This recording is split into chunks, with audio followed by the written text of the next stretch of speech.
Okay, the 3rd July 2nd, 2020 meeting of the Franklin Township Zoning Board of Adjustment. Franklin Township is operating under a declaration of state and local emergency due to the COVID-19 pandemic, and determined public's attendance at public of the Franklin Township Zoning Board of Adjustment would pose a risk to the health, safety, and welfare of the public. As a result, this meeting has been relocated from the council chambers at the Franklin Township Municipal Building to a meeting format and is being conducted utilizing virtual/remote telecommunication in conformance with the directives of the state of New Jersey. The relocation of the Zoning Board of Adjustment in the township's official newspaper, the Courier News, on the township website, the township cable station, on exterior door of the municipal building.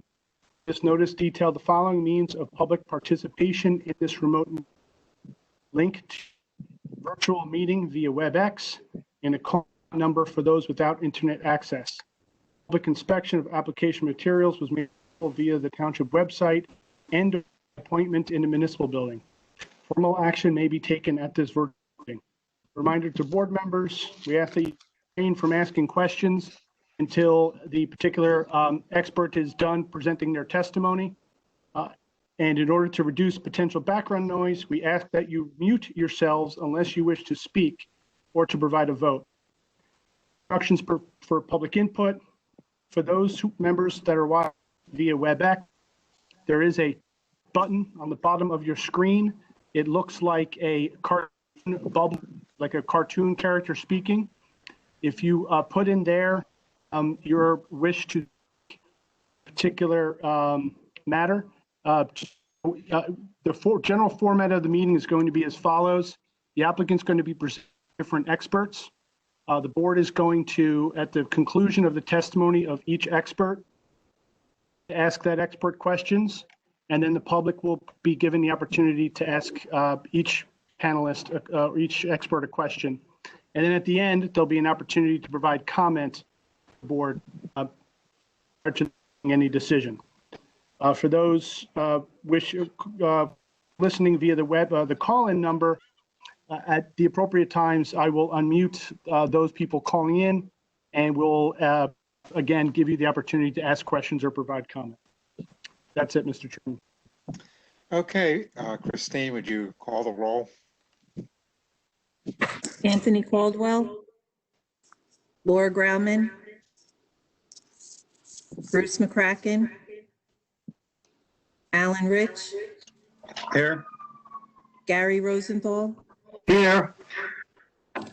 Robert Shepard asked to be excused, Joel Reese, Here. Cheryl Bethia, Richard Prokanic, Kunal Lakir, and Chairman Thomas. Here. We have two sets of minutes tonight. Regular meeting minutes, May 7th, 2020. Is there a move to approve? I'll move. And a second? I'll second. Call the roll. Laura Grauman, Alan Rich, Yes. Gary Rosenthal, Yes. Joel Reese, Cheryl Bethia, Yes. Richard Prokanic, Yes. and Chairman Thomas. Yes. The next meeting minutes would be May 21st, 2020. Again, we need a motion for approval. I'll second. And a second. I'll second. Call the roll, please. Laura Grauman, Yes. Gary Rosenthal, Yes. Joel Reese, Yes. and Chairman Thomas. Yes. Before we go into the resolution section, is there anyone who, since we got these rather late, is there anyone who's not prepared to vote on them or objects to voting on them? We can put them off to the next meeting, or we can do them right now. Are there any objections? All right, then let's move forward. Constant Rossi, ZBA 20-00010. Need a motion for approval. And a second. Second. All right, poll the board. Laura Grauman, Yes. Gary Rosenthal, Yes. Joel Reese. Joel, Yes. Chairman Thomas. Yes. Next is Terrence Browning, ZBA 20-00003. We need a motion to approve I so move. and a second. Second. Okay, Laura Grauman, Yes. Gary Rosenthal, Yes. Joel Reese, Yes. and Chairman Thomas. yes. Next, we have Ursula Gibson, Adam Cora, ZBA 20-00006. We need a motion Move it. and a second. I second. Laura Okay, Grauman, Yes. Gary Rosenthal, Yes. Joel Reese, Yes. Chairman Thomas. yes. Andrew Orion and Carol Delatorre, ZBA 20-00009. We need a motion I move. and a second. Second. And please poll the board. Laura Grauman, Yes. Gary Rosenthal, Yes. Joel Reese, Yes. Chairman Thomas. Yes. Neil Patel, ZBA 20-00005. I move. Second. Laura Grauman, Yes. Gary Rosenthal, Yes. Joel Reese, Yes. Chairman Thomas. Yes. No discussion items. Moving to the hearing section, 1340 Hamilton Street, ZBA 20-00004. The applicant already received approvals for site plan use variance and was requesting modification to operate a service station 24 hours, 7 days a week, 1340 Hamilton Street, Somerset, Block 80, Lot 1.01 in the M2 zone. This application has apparently been withdrawn without prejudice, so we'll move on to the next one. Diamond Investors, variance in which the applicant seeking to build a two-story single-family dwelling at 61 Juliet Avenue, Somerset, Block 160, Lot 1.01 in the R10 zone, carried to July 16th, 2020, without further notification. For those wishing to participate in the July 16th hearing through WebEx, virtual WebEx meeting, the event address for attendees will be posted on the Township website at www.franklintownship.org/home/components/calendar/event 15598/2193. For those wishing to listen by telephone, the call-in number 1+408 418-9388, and the access code is 129-366-2387.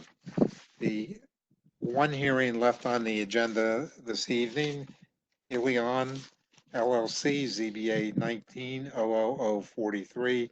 It's a use variance and C variances, minor subdivision site plan, in which the applicant is subdividing the property into two lots and will be constructing two warehouses.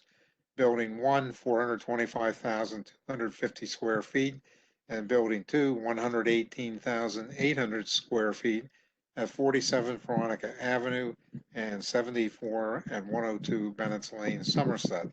Block 88.02, lots 13, 25, 26, 71, 72, with portions of the property in zones M2, R40, A, and the OP zones. This was carried from June 4th, 2020 with no further notification. So I guess we are ready to proceed. And a few moments, Mr. Chairman, to bring everybody in. I'm going to start with Mr. Lanford, who's the attorney, made him a panelist. Mr. Frood, Mr. Seckler,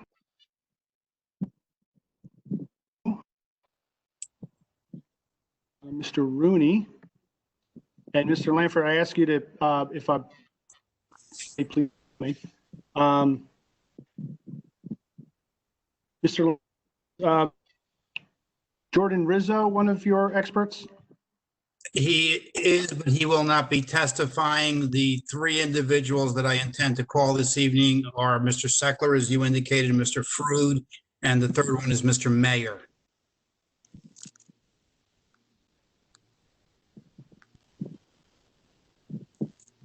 Yeah, I can make, so give me a moment here. So you said Mr. Mayor, Mr. Frood, and who is the third? Mr. Seckler.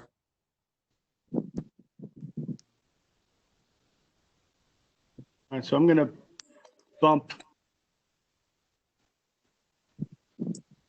Mr. Stellino back to being an attendee. So you, Mr. Frood, who I presenter. Okay, so he's been made, he can provide present your exhibits. And yourself and Mr. Mayor and Mr. Seckler are all on and panelists. Thank you, Mr. Healy. Good evening, Mr. Chairman, sorry, Mr. Lanford, to interrupt. Mr. Chairman, I had a conversation with Commissioner Prokanic this afternoon. Richard, are you on the line? Yes, I am here. Okay. Did you have something to articulate to the board? Yeah, I would like to recuse myself from this application. Okay, please let the record reflect that Mr. Prokanic, Commissioner Prokanic has recused himself from this application. Madam Secretary, do we have enough members, full board, so that Mr. Prokanic's vote is not necessary?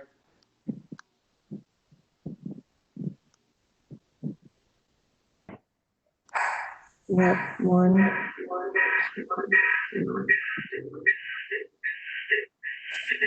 We have 5 members. 5 members. Mr. Lanford, as long as you're aware of that.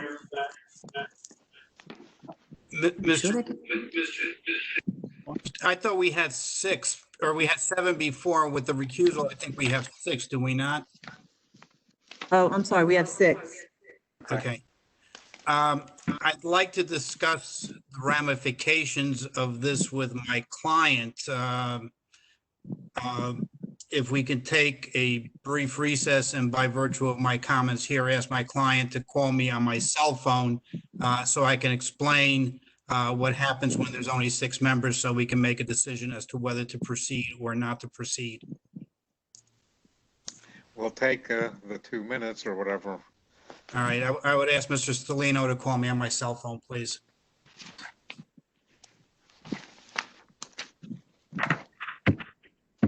Hello? How you doing? Just deleted Lanford. He hadn't.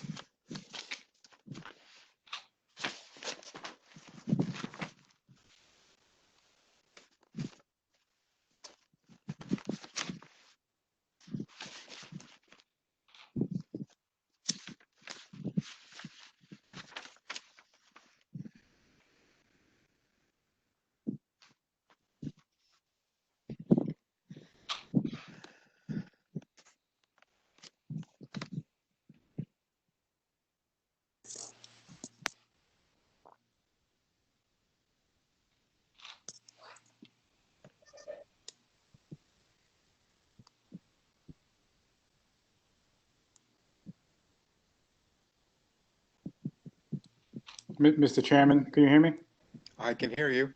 Okay, if Mr. Lanford decides not to move forward today, I can recommend to him to at least present and then hold the vote if that's okay. And then any members not available tonight can just read the transcript or watch the video and be prepared to then vote on it at the 16th meeting. So he doesn't have to adjourn the entire meeting. He can proceed with the presentation, but then just hold the vote.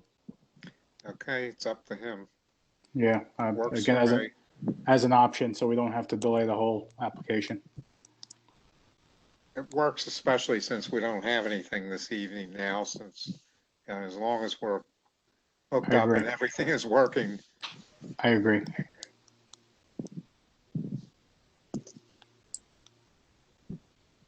Mr. Chairman, I've returned. Yep. What I would like to do this evening, and I've discussed this matter with my client during the few moments you gave me, we'd like to proceed with our testimony this evening.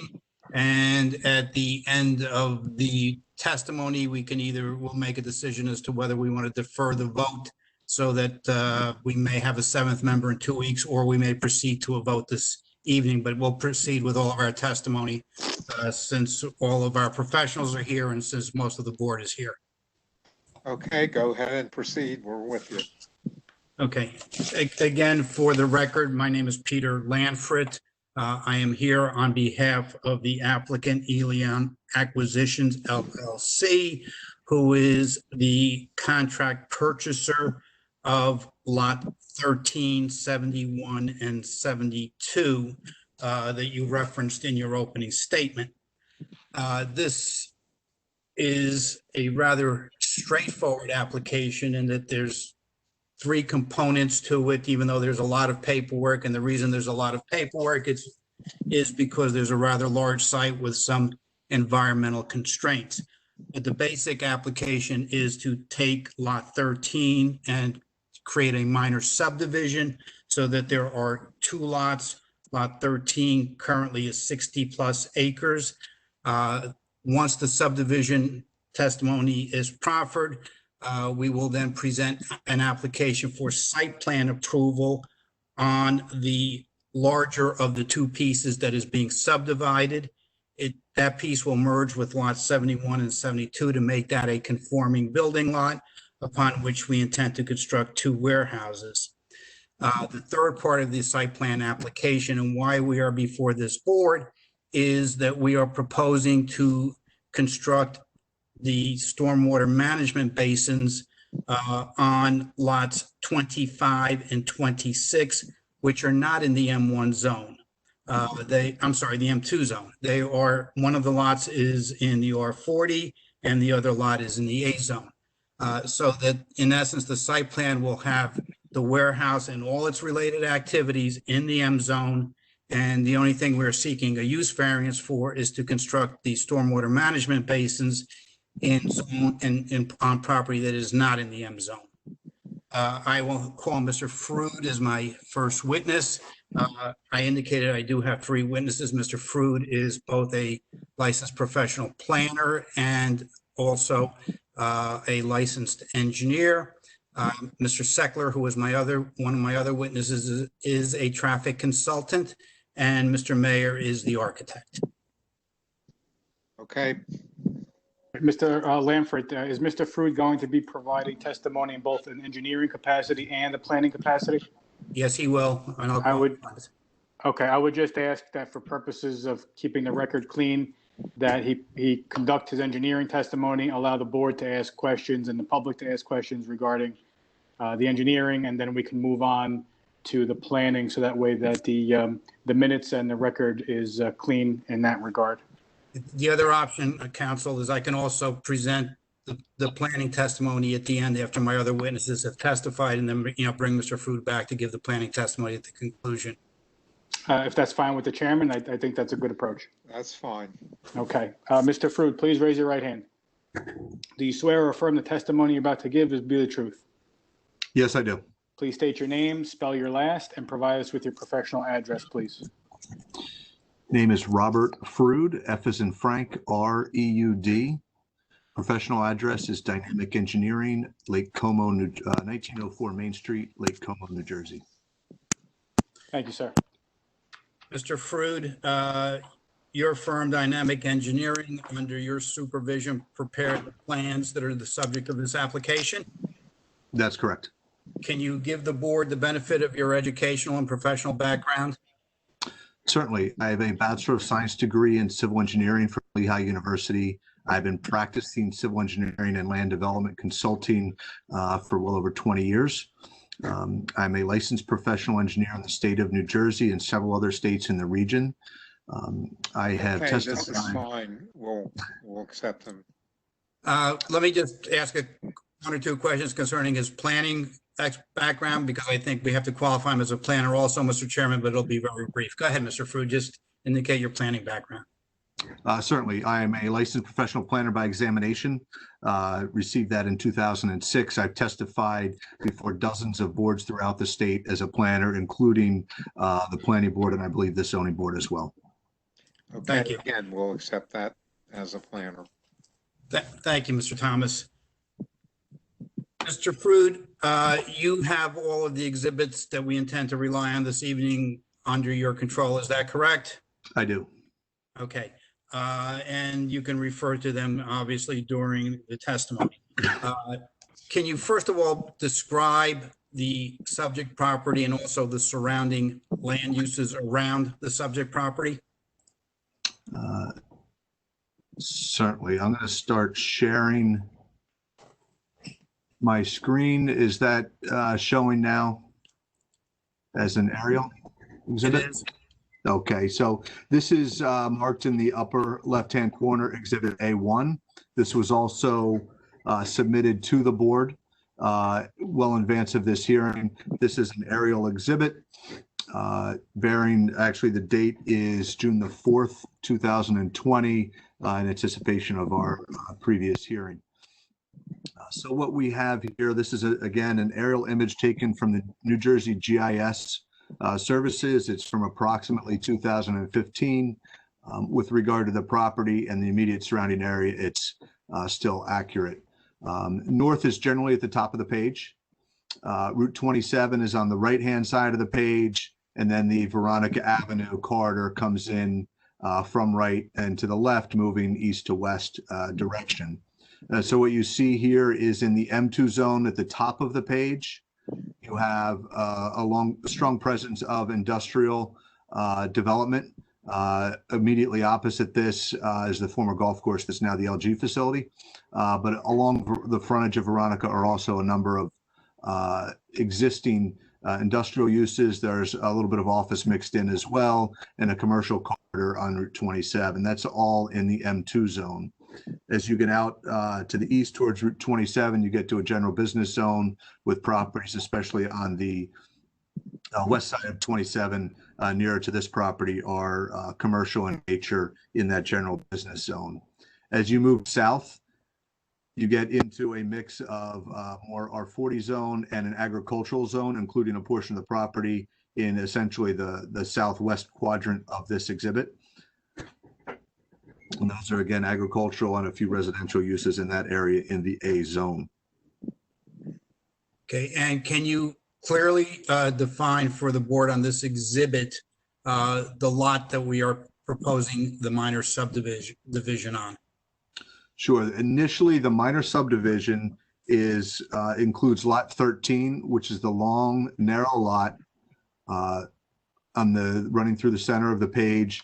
That is, again, approximately 60 acres. And that is in the M2 zone. It has extensions out to Route 27. And also included are lots 71 and 72, which extend to Veronica. Those are smaller lots at about 2 acres each, but they provide a couple hundred feet of frontage along Veronica Avenue, also in the M2 zone. So the subject of the application is lot 13 in the M2 zone. You can see a zone boundary here, a few hundred feet off of Route 27. So there's a small portion of lot 13 that does extend into the GV zone fronting on Route 27. Okay, do you have a separate and distinct exhibit for the minor subdivision itself? Yes, I do. So now what's on the screen is Exhibit A2, and that is a subdivision plan by James Drady Surveyors, and it shows the subdivision. This is what was submitted to the board. It shows the subdivision line running along north and south, dividing lot 13 into one portion towards Route 27 and one portion interior to the lot that will then be combined with lots 71 and 72, so that the majority of that new lot 71.01 would be about 48 acres with frontage on Veronica Avenue and extending into the M2 zone portion of the site. The remaining portion of lot 13, proposed to be called lot 13.01, would be about 16.77 acres, and that would retain the access and frontage on Route 27. Okay, and with the merger of the rear portion with lots 71 and 72, that lot will be a fully compliant and conforming lot, is that correct? That's correct. We have frontage on Veronica Avenue, so we meet frontage and lot width requirements, and all of the other general lot designation requirements are satisfied. So neither of these proposed lots requires any variances to create the subdivision. Okay, however, the other lot along Route 27 does have two frontages, does it not? It does, yes. And is one of those frontages undersized? The existing frontage, I'm holding the hand over it now, and it's hatched. That's an existing small frontage that comes out to Route 27. That is undersized. Again, it's an existing condition that will remain unchanged. Okay, so as to that lot, there are no new variances being created, correct? Correct. And there is also another portion of that lot that does have full frontage along Route 27, correct? In the OP zone? That's correct, in the OP zone up at the north end of the lot fronting on Route 27. Okay, now, the lot that you defined as 13.01, the lot that has the frontage on Route 27, other than creating it, we are not proposing any development on that lot this evening, and that's the end of our discussion with regard to 1301, is that correct? That's correct. The entire portion of the site plan application will be on what may be known as lot 71.01, or the western half of the property fronting on Veronica Avenue. Okay. Now, before we go into the site plan itself, is the lot that we are looking to develop, does the lot have any environmental constraints upon it? It does. I'm going to scroll back to Exhibit A1. And as you can see, the existing conditions is a combination of some farm field and wooded area throughout the property. The area of subdivision is somewhere within the wooded area that I'm holding my cursor over here. Environmentally, and you can see a little bit of the path of the drainage channel that runs north and south through the more towards the eastern half of the development area.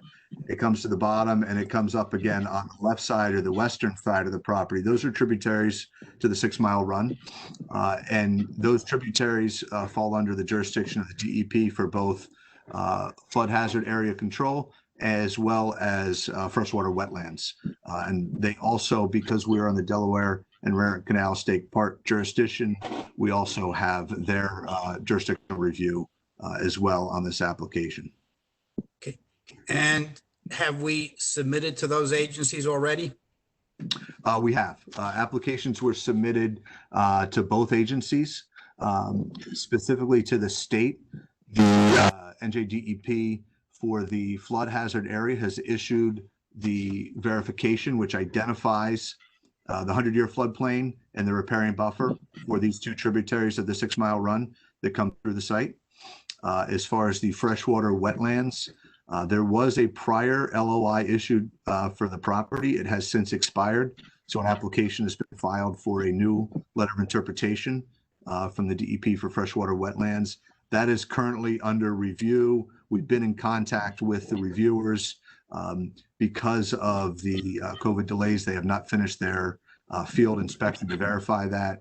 But we expect, because it is a previous LOI, that the line would be consistent with that which is shown on our plans and which defines the constraints for this development application. Okay, and have you also submitted to DRCC? We have submitted to DRCC, and we are in the process of coordinating technical review comments with them. Thank you. Can you now move on to the site plan itself? Yeah, so I'm going to turn to Exhibit A3, marked in the upper left corner. That is a site plan rendering. That is also with the date of June 4th, 2020, in anticipation of the previous hearing. We've now zoomed in the view a little bit to just the western half of the property and the area that is subject of the site plan application. The orientation is the same, north and Veronica Avenue at the top of the page. You can see rendered the extension of lots 71 and 72 coming out to Veronica Avenue. And you'll also notice an additional area on the south half of the property, which is part of the site plan application, which is lots 25 and 26, and those are in either the residential agricultural zone. Those lots are utilized solely for the purpose of the detention basins and buffering. All of the development application is contained within the M2 zone. All right, can you indicate to the board how the site would function? Talking about ingress and egress, talking about the number of buildings and on-site circulation. Certainly. First, there are two buildings proposed. They're shown in the brown color here. What I'm circling now is Facility 1. That is approximately 425,250 square feet. 5,400 or approximately 1.27% would be office space as currently laid out. And that, as you can see, is a linear east-west building that will have employee parking on the north side and loading bays and trailer parking on the south side. The second building, Facility 2, is located a bit further east. That's 118,800 square feet. And that will have about a little over 3% of that would be office at 3,750 square feet, again, subject to final interior layout. That has employee parking on the west side and the loading docks and trailer parking on the east side. In total, for Facility 2, you have 80 parking spaces on the west side, 18 loading docks, and 21 trailer parking spaces. Back to Facility 1, 81 loading docks on the south side of the building with 93 trailer parking spaces and a total of 283 parking spaces on the north side of the building and coming around to the west side of the building. From a circulation standpoint, the site comes in from Veronica Avenue and a driveway coming through lot 71, 72 into the facility. You can see from the exhibit, there is a boulevard here with some trees that is provided to separate the ingress and the egress driveways. That's done for a number of reasons. One is to separate the ingress and egress activities from a circulation and flow standpoint. We feel it provides an aesthetically improved and enhanced entrance treatment when you see the boulevard, and also in working with your fire official, this allows for separation of access to allow for fire and emergency vehicle access into the site. As you come into the site from Veronica Avenue, you have two options. You can either continue in a counterclockwise direction around the west side of the building, where there is some employee parking, and ultimately on the back of the building, the truck court, which includes the loading docks and the trailer parking and a external trash enclosure, and that comes back around to the main drive aisle. There's a main drive aisle, again, running east and west along this north property line. That's primarily for the truck recirculation and access to Facility 2. Employee parking along the north side of the building has a separate entrance coming in directly opposite the entrance from Veronica. It does have separate circulation entrances on the east and the west side, but it is otherwise separated from the truck circulation. As you come east and along the site, you get to Facility 2, which also has circulation around the entire building, with the employee parking on the west side and the truck loading docks and circulation on the east side, as well as a exterior trash enclosure in that area. And then you recirculate back around and come out. What you see on this plan, you can see a little bit closer some of the environmental constraints. You'll see some green and yellow lines on the right side or the east side of the rendered area. This area is the combination of wetlands and the floodplain riparian buffer that's identified with the DEP. So that limits the development to where we have shown on the plans. Coming back around to the west side, similarly, you see wetlands and the stream and buffer on the west side that are reviewed by the DEP. There's also a small pocket of the wetlands on lot 72 here. And this is an unregulated stream that comes up through the center and causes the separation of facility 1 and facility 2. It's unregulated from a flood hazard standpoint. It is regulated from a wetland standpoint. And that will be reviewed, again, is being reviewed by the DEP. And that creates the separation from the facility 1 and facility 2. So the majority of the truck activity for facility 1 will take place to the rear of the building as you're looking at it from Veronica Avenue. And the only truck traffic on the site at the front of the building would be when they're circulating to leave the site. Is that correct? That's correct, yes.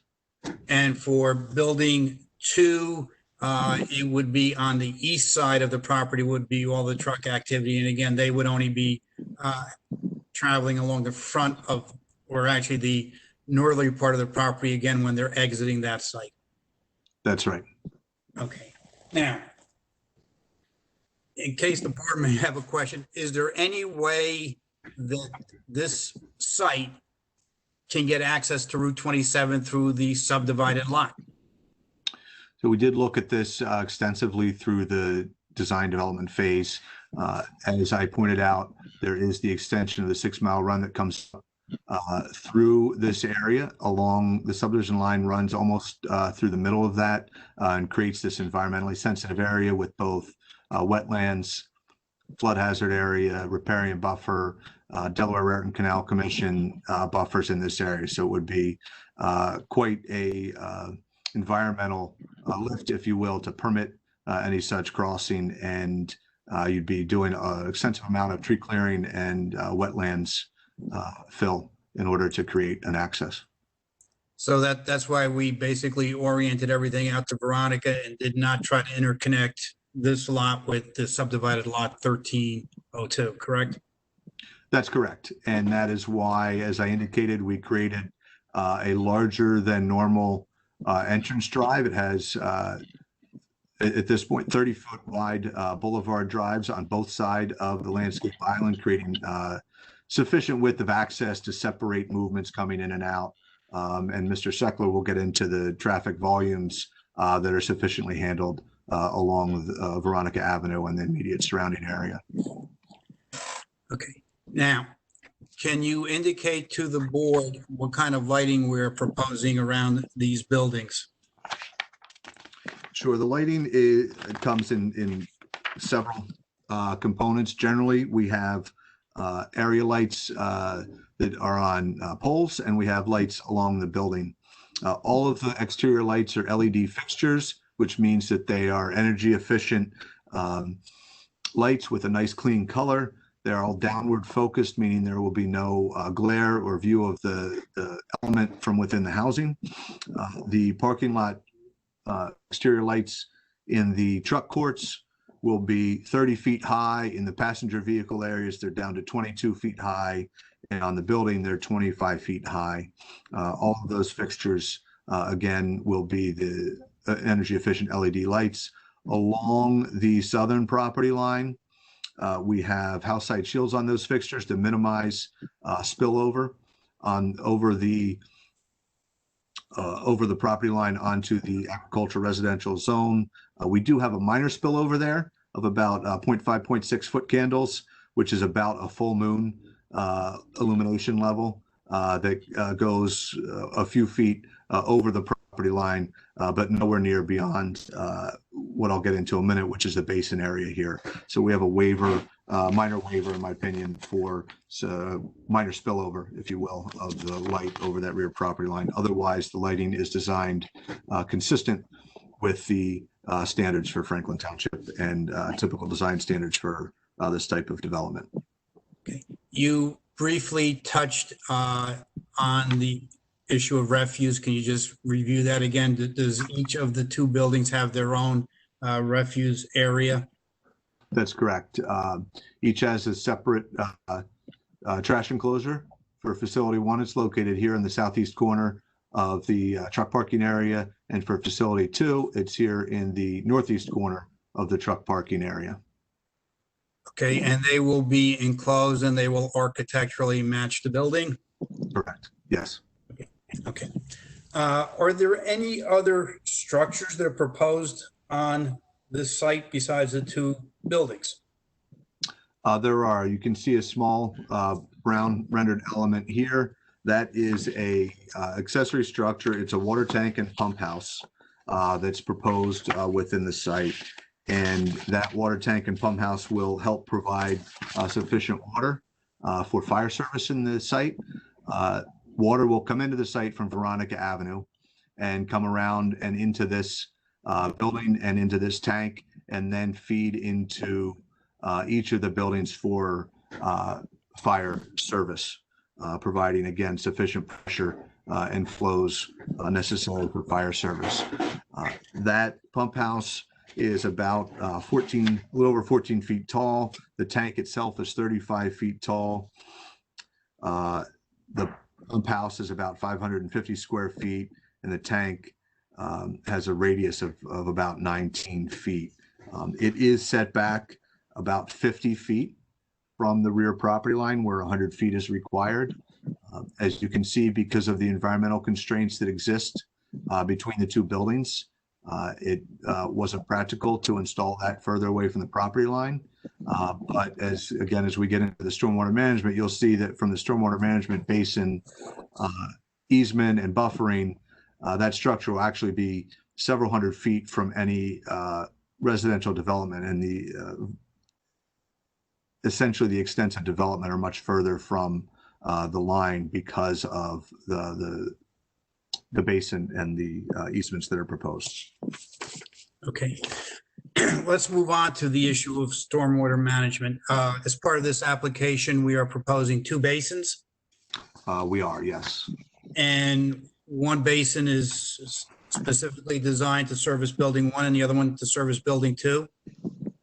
Yes. So again, because of the environmental elements that bisect the property, each of the facilities is tributary and utilizes a separate basin. Facility one, here, all the stormwater, including the access, will be collected and piped underground and come into a basin that you see here in a very linear fashion. It's about 100 feet in north-south direction and well over 1,000 feet in an east-west direction, providing the stormwater management for the site. That basin was originally designed as a sand bottom recharge basin after doing an extensive analysis of the soils on site and working with both the state DEP and the township's engineering staff. We have modified that to be a wet pond, which will have water in it. It'll have appropriate aerators, and it becomes then a water quality feature in itself. And that basin ultimately discharges in two directions, once to the west towards the western tributary to the 6 Mile Run, and once to the east towards the center drainage tributary area. Again, at grade discharges from that basin. The second basin is for facility two, and that again handles all the runoff that comes from facility two, comes into the basin. That basin was originally designed as a detention basin, and following the extensive soils testing that was done and reviewed with the state and with the staff, we've converted that to a sand bottom infiltration basin, which will also have positive discharge in a southwesterly direction towards the existing drainage features. All in all, the drainage patterns on site are consistent with those that exist today, which is generally in a north to south fashion, with a slight ridge line through the middle of the facility one area, pushing part of the site west and part of the site east. We've matched those drainage patterns throughout the site. From a technical standpoint, this is considered a major development because it's well over an acre of disturbance and impervious coverage. What that means is that we are reviewing this from the town and the state perspective, as well as DRCC and the county, for three components. One is water quality, one is recharge, and one is water quantity. From a water quality standpoint, the basins themselves serve to provide the water quality elements, whether it be the wet pond or the sand bottom infiltration. Those elements themselves provide the water quality necessary to satisfy the requirements of Chapter 7:8 and the DRCC. The recharge component of the stormwater standards is handled in basin for facility number 2, where the sand bottom basin provides the necessary recharge to satisfy the standards of 7:8. And finally, water quantity, which is, as I'm sure the board is aware, the analysis of the 2, 10, and 100-year storm events and providing the necessary reductions in peak flow rates to the point of analysis. And in this case, the points of analysis are the various drainage features of the 6-mile run. And we're providing those necessary reduction rates for development of the entire site. All right, Mr. Frood, the basin that services facility 2, that basin is located in the R40 zone. Is that correct? That's correct. And that's why we need a use variance for that basin. Yes.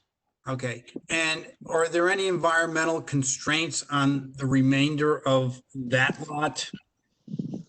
There are. So if I were to outline the lot, which is roughly square here, you can see, because of all the wooded area, which is coincidental with a lot of the environmental constraints, with the 6-mile run coming up in a northeasterly direction and the unnamed tributary coming up through essentially the center of that property, there's very little upland developable space by the time you look at the wetlands and environmental constraints and their necessary buffers. In fact, about the only developable upland space is the area where their basin's going, which is connected with the M2 zone. And the remainder of the lot from the basin back out to Bennett's Lane, is there any developable space there? No, because of the wetlands, as the stream comes under Bennett's Lane and the wetlands that front on Bennett's Lane, I might point to 100 or so square feet in the southeast corner that might be pure upland. Otherwise, everything else is encumbered by either wetland, floodplain, or buffering. So in essence, the likelihood of any residential development on that R40 lot is highly unlikely. Is that correct? Under these regulations, there's virtually no potential for residential development on this lot. Okay. The detention basin servicing the larger lot, that is in an A zone, is that correct? That's correct. And how big is that lot? That lot is about 21 acres. Okay. And is that lot in fact developable? That lot has frontage along Bennett's Lane. And you can see that the western half has some encumbrance of wetlands and buffering. The majority of the remainder, though, is, if you remember back to Exhibit A1, is that farmed area that fronts on Bennett's Lane. So that would be developable land. Okay. And that would be developed according to the requirements of the A zone, which is a 6-acre zone, correct? Yes. Okay. Are we proposing any buffering around either of these basins? We are. So starting with maybe the easier basin for facility 2, the buffering essentially is the existing vegetation that is, 50 to 100 feet and all the way out to Bennett's Lane in width. So that existing vegetation serves that basin. For facility 1, you can see an extensive row of evergreens. It's about a 50-foot wide swath, the full length of the basin. So the basin is 100 feet. You have another 50 feet that is planted buffer area to screen not only the basin, but ultimately to screen the transition from the M2 zone to the agricultural zone. Okay. In addition to the buffering around the basin, are we proposing any other landscaping as part of this application? We are. We have several other components of landscaping, primarily focused at the access from Veronica Avenue. As I indicated before, a boulevard type scenario with an island down the middle that will be a tree planted island. There will also be trees planted on either side of that drive to really accentuate the boulevard effect as you come in to this facility. And then otherwise, especially along the employee vehicular parking areas on the north side of Facility 1 and on the west side of Facility 1, there's a combination of shade trees and shrubs providing landscaping, and again around the perimeter of Building 2, especially in the vehicular employee parking areas, shade trees and shrubs to supplement the existing vegetation. In all, there's almost 300 trees being proposed, 169 shade trees, 94 evergreens, and 35 ornamentals, and over 700 shrubs as part of the proposal. Okay. In developing the site plan for this project, did you look at putting the stormwater management on lot 13? We did. We looked at a number of scenarios here. Especially in light of the recent drive for stormwater system maintenance, we felt that it was more appropriate to have an above ground basin as opposed to putting it underground.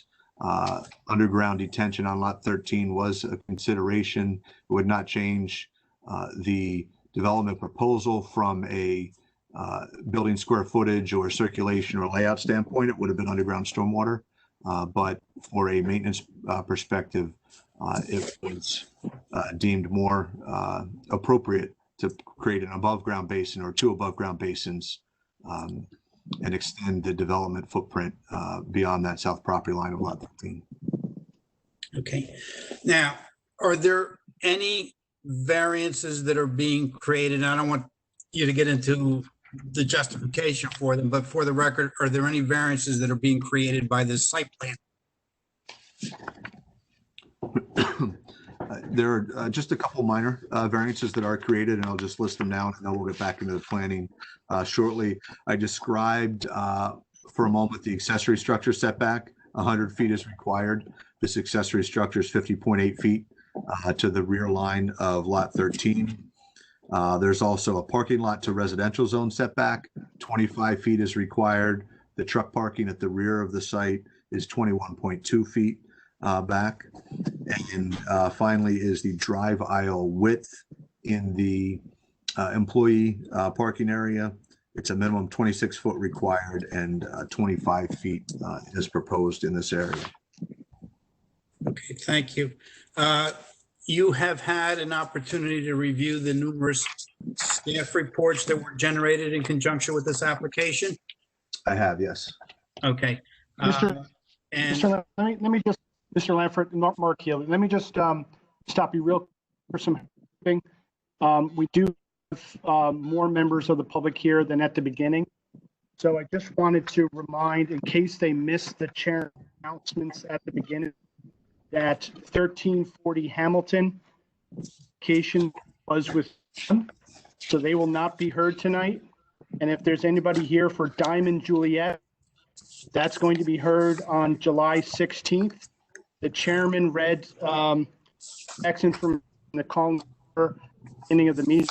If you miss that, that's going to be, you could write with WPNJ.org. You could call Christine Woodbury at 732-300-6215, or email her at christine.woodbury@j.gov if you need either the WebEx or the call-in number for the continuation yet on July 16th. I also wanted to just remind the public, in case they didn't hear it at the beginning of the meeting, the format of this meeting is going to be a series of experts that give, after one of them provide their testimony, the board will ask them questions. we will allow the ask question. We have callers who have called in. For those who have called in, unmute them and ask them if anybody has questions of this particular expert. For those who are participating via WebEx, once again, what I ask is Christine is just highlighting at the bottom of your screen is a chat function. It looks a little like a bubble for tune. If you put in there and indicate your desire to ask a question of any expert, we will see that and we will unmute you and allow you to ask questions. Again, so the format's going to be this expert, there'll be another one, and then a third. After each one will be time for questions. And then at the end of all of the testimony, there'll be an opportunity to provide comment. That's it, Mr. Chairman. Thank you. Okay. Okay, Mr. Lanford. Mr. Frood, I'll go through each of the reports very briefly and just indicate who prepared the reports and whether we can comply with all of the requests contained in the report. And if we can't, then we'll touch on them. We do have a report dated May 26, 2020 from CME Associates consisting of 12 pages. You've reviewed that report? I have, yes. And can we comply with all of the requested revisions and modifications contained in that report? We can. A number of them are related to stormwater management design, and we've, as I indicated, we've been working with CME to provide, again, the modifications that create the wet pond and the sand bottom basin for facility to address those stormwater comments. And I'm confident that the other comments there that we can address to their satisfaction. Okay. We have a report from the Sewerage Authority, and we are working with them to comply with all of their requests and requirements. That's dated May 26th, 2020. Is that correct? Correct, yes. Okay. We have a report from the Police Department dated February 11th, 2020. Wanting some additional signage. I assume we can comply with that report? We can, yes. Okay. We have a report from Mr. Cianfrani regarding a meter pit, and that we will comply with. Yes. Okay. We have a report from Mr. House. And Mr. House had indicated that he wanted us to try to obtain a second method of ingress and egress. By the way, that report is dated May 26, 2020. Can you indicate what efforts were made in order to obtain a second method of ingress and egress, whether we were successful, and whether there were any subsequent discussions with Mr. House after that comment was generated? Sure. Based on my conversations with the applicant, they've approached those entities that own property between this and Veronica Avenue to the north of property, seeking interconnection, and none of those resulted in favorable responses or led to any opportunity to create access through those. Secondly, as I indicated, due to the environmental constraints, any access out to Route 27 is precluded by virtue of the need to cross the wetlands there. So the access to Veronica Avenue has been, again, adjusted to provide, enhance the boulevard with wider drive aisles in order to facilitate emergency access in and out. I understand that a representative owner has spoken with Mr. House since that letter to discuss that, and he has requested some minor modifications to the design there, but we have included in our package the fire truck circulation paths, and we will work with him in order to satisfy the design considerations for an appropriate design on the Veronica Avenue access, given that that is the only opportunity for access to Lot 13. Okay. The second comment in Mr. House's report deals with the water tank that you discussed in your prior testimony. Can you indicate to the board what Mr. House's concern was and whether there was a meeting that took place with Mr. House on how we were going to resolve this issue?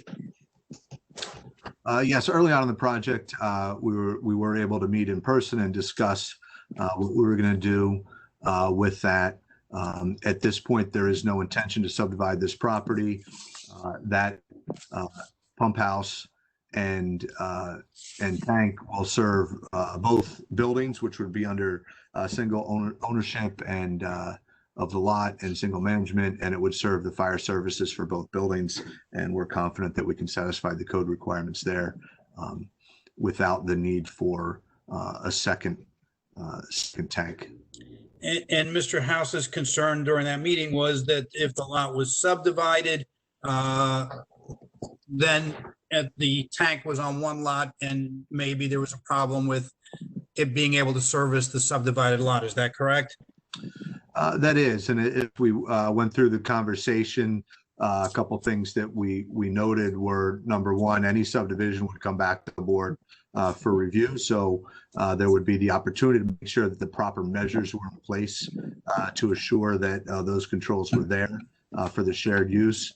And with any subdivision that might come forward of that nature, you would have mutual shared obligation agreements, whether it be for maintenance of driveways, clearing of driveways, snow plowing, landscape maintenance, other water utility infrastructure that's coming in. There's often a lot of shared services agreements between lots in that situation. So certainly the maintenance of the water tank and pump system could be included in those and would be subject to the satisfaction of Mr. House and the board, again, with any subdivision application that would be presented. And Mr. House, after we had that discussion, was satisfied that the system can handle everything now, and if there was a subdivision later, we could deal with it at a later date. Is that correct? I obviously can't speak for Mr. House, but that's my understanding, yes. Okay.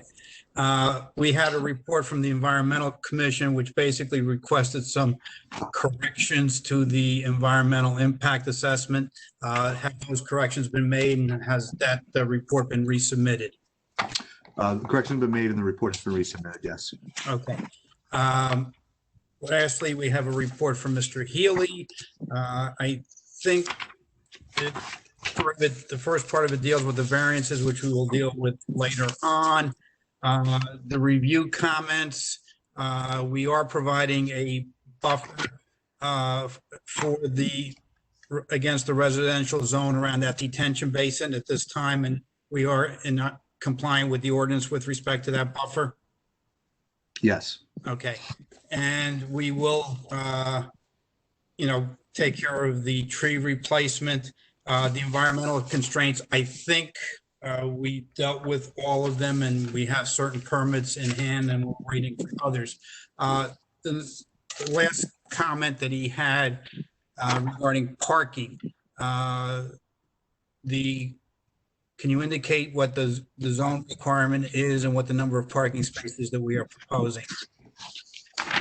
Yeah, so based upon the zoning criteria for the warehouse use in the M2 zone, it is, as I'm sure this board's aware, a combination of the office and the warehouse components. The current layout and breakdown of office and warehouse results in a need for a total of 254 parking spaces. We have 363 provided, 283 at building 1 and 80 at building 2. As I indicated, the final exact breakdown of office to warehouse would be determined by tenants. Or maybe to roll back for a second, these buildings are being built on spec without tenants, and upon approval, we would hope that tenants would be attracted to this site. And right now, the parking ratio is about 1 per 1,500 square feet of building area, which is relatively common in the industry and provides the best opportunity to lease to essentially the best tenants and have that flexibility of parking at about 1 per 1,500 square feet. That's the genesis for the parking ratio that's provided on site. Okay, and you discussed Mr. Healy's request to try to bank some of these spaces with the applicant, and based on your discussion with the applicant, he felt that these spaces are necessary today to properly market this facility? Yeah, as I said, the idea here is to attract the best tenants, both for the applicant and for the town. And the way to do that is to provide a parking ratio that's consistent with what the industry is looking for. And right now, that's about 1 per 1,500 square feet. Okay, and do we have any issue on this site with impervious coverage? We don't. We are well below the allowable impervious coverage based on this development. Thank you. I have no further questions of this witness concerning his engineering testimony. Okay, does anyone on the board have any questions for this witness? How about Mark? Yeah, just a follow-up. Actually, in my report, regarding buffer, it's currently not in an easement area, I don't believe. Will it be put in an easement area that grants the owner of the warehouse the ability and the obligation to maintain it? Yes, so that since the last revision, seeing your letter, we've worked with the applicant and they are agreeable to putting that landscaping within the easement. And then what is the plan for the long-term longevity of it? Is it going to be irrigated? How is the system maintained? Typically, an evergreen buffer like that would not be irrigated. We choose species that ultimately can be, efficient and green, if you will, and not rely on irrigation. As necessary, we would provide spot irrigation during the first 2 years of take or the first season as they're planted. But once they take, they should rely on the natural cycles of rainfall. Third question, Mr. Chairman, can you just briefly describe the nature of, into it a little bit with the fire suppression tank, the nature of the easements that would be on the properties, I'm assuming access, utility, stormwater easements, et cetera, and when those would be? Mark, if I may respond to that, there are none right now because all of these two buildings will be under the same ownership. The issue of cross-access easements and cross easements for the fire suppression was a discussion that was had with Mr. House.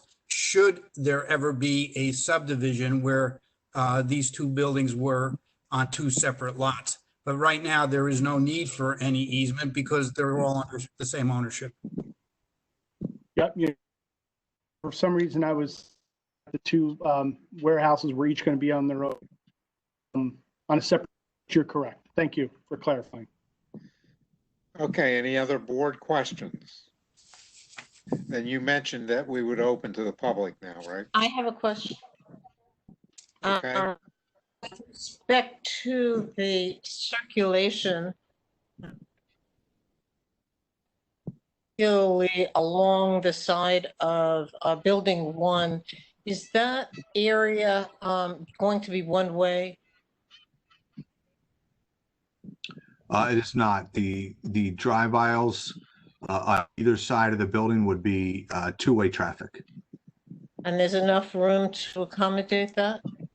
If there are two trucks coming, one in one direction and the other in the other? There would be more than enough room in a two-way driveway situation here for trucks to pass. Okay, thank you. Okay, the public, Mark? Okay, so, well, Mr. Lanford, quick question. So, Mr. Fruit, have a traffic engineer, and what's going to be testifying to? Mr. Lanford? I'm sorry, I muted myself. The third witness is our architect. Okay. All right. So, well, Mr. Chairman, I do not see any of the participants indicating in the chat that they wish to answer Fruit a question. So I'm going to move to the call-in people. We do have a few. What I'm going to do first is I'm going to unmute folks, people with 732 area codes. And folks first.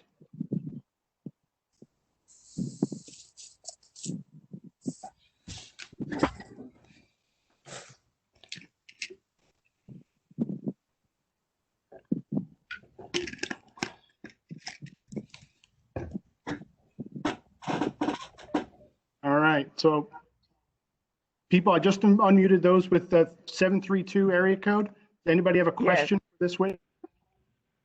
Is this Okay, go for ahead. the, this is the 732. I have a question for the, is attachment 2?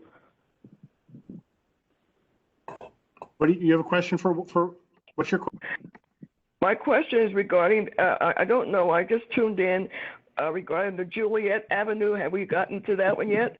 No, so once again, that is being postponed to 16.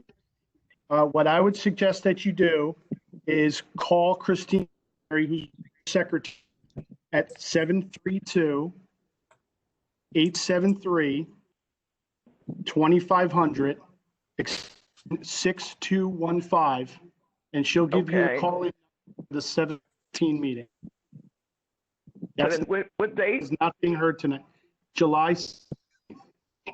Okay, thank you. Anybody else with the 7th? Okay, I'm going to M.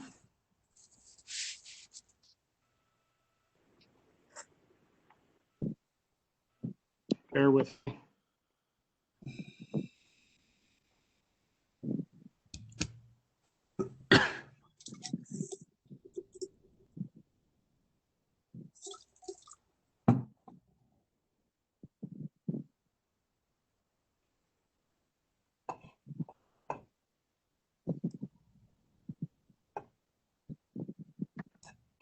So I'm on your call. Do any of the other callers with non-732 area codes ask this expert a question? Yes, I have a question. Okay, go ahead. My name is Carneglia. I live at block 8802, lot 24.01. My question is with basin number 2. I would like to know the depth of what the basin is going to be and if you're going to have a fence around it. And I would like to know if the 50-foot buffer that you're going to have, does that include the sewer line easement, or is it beyond the sewer line easement?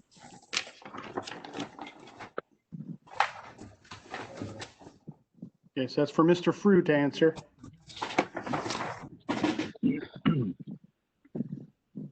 So the basin number 2 is going to be about 6 or 7 feet deep. That is not the wet pond. That would be a sand bottom infiltration basin. So there would typically not be standing water in that basin. Right now, there's not a fence proposed around that basin. It has a 3-to-1 side slope. So it has appropriately safe slopes. And I think I hope that answered that first question. Secondly, the sanitary sewer easement runs along this east property line, and then next to the building before it tees in an east-west direction. So there is no development on lot 25 on that area. There is some development over the easement next to facility number 2, but that's well within the development area in the M2 zone. Okay, so that still goes along my property, correct? I missed, you're the property immediately to the east of on Bennett's Lane? Yes. Yeah. So the sewer authority easement runs along the side of your property. We have no development proposed really in that entire lot next to your property, except for the basin. And there will be wooded area remaining between the basin and your property. Okay. And then I have one more question with the hours of operations.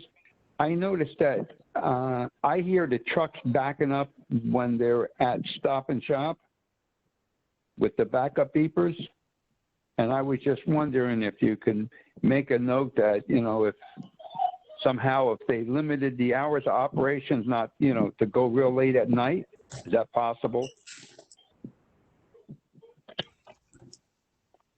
Because believe it or not, those backup beepers can be a bit annoying. The ordinance, the township ordinance doesn't have any requirements that this not be a 24/7 operation, so it has the potential to be. We don't know how it will operate, as was indicated by Mr. Frood. In speaking with the applicant, we have no users for the property today, so we can't tell you whether it's going to be 1 shift, 2 shifts, or 3 shifts operating at that property. Okay. Okay, well, you answered my questions. Thank you. Thank you. Go back to, if there's any more callers. We do have a WebEx participant who asked a question. Okay, so again, 3-2 number. Anybody else have a question? Es que el nuestro está acabando la batería. ¿Pero cuál es el código, mijo?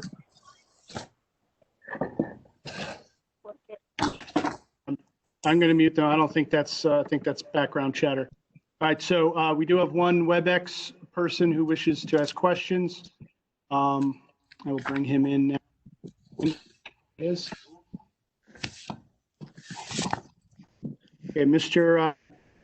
You could identify and you can ask this expert questions. Hi, thank you. Can you hear me, first of all? Yeah.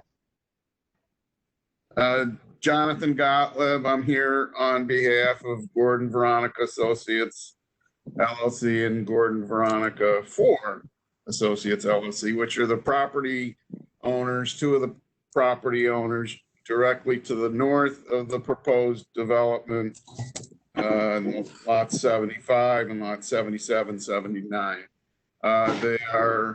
We are medical office buildings and a lab court. A question for Mr. Freud. Is I see you have these nice trees in front of the warehouse and on both sides of the parking lot in the development, and also along, I don't know if you can see where I'm pointing, but along the proposed ingress egress to Veronica Avenue. I'm wondering about trees and a sound barrier high fence along the property line right where the proposed development abuts these property owners directly in front of you, who are going to be subjected to a lot of the noise and smoke and whatever, with the trucks going around to the back to get serviced and then having to go out to Veronica Avenue. Wondering why we don't have a substantial amount of annual, permanent trees there and fencing.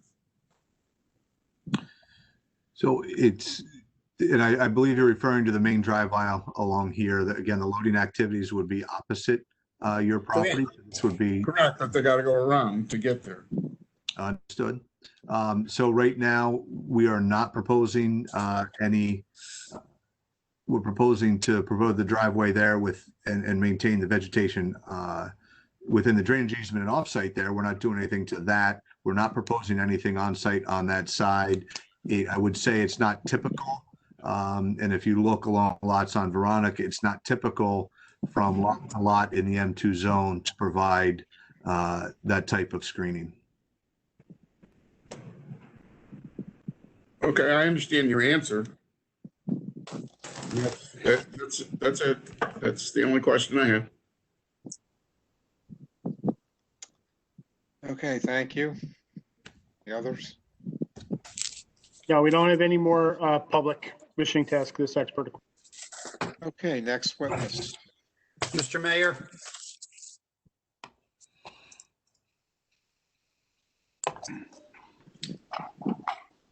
Is Mr. Mayor on?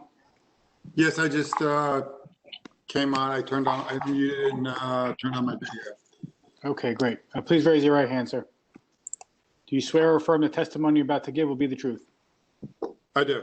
Please state your name, spell your last, and provide us with your professional address, please.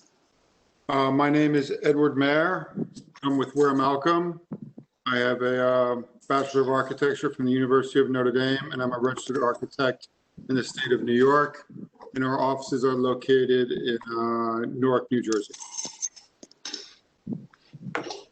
Thank you. Mr. Mayor, your firm prepared the architectural plans for the buildings that are the subject of this application? Yes, we have. Okay, and Mr. Frood has an exhibit showing the buildings that we are proposing, the architectural, the elevations of them? I can go through each individual building quickly in terms of plan. Building 1 is a 425,250 square foot spec building. It's 1,350 feet long by 315 feet deep. The building height is 42'7" to the top of panel, and the maximum building height allowed is 50 feet. The exterior wall panels are to be 10-inch insulated tilt-up panels made of concrete with an insulation sandwich. The clear height within the building is 30'6". The structural grid is typically 54 by 50 feet with a speed bay dimension of 65 feet. The speed bay being the bay running across right behind the loading docks. The loading docks being indicated by the triangles that you can see here. The number of loading docks is 84. And then there are 3 drive-in doors, which is basically a ramp that allows a truck to drive up the ramp into the building.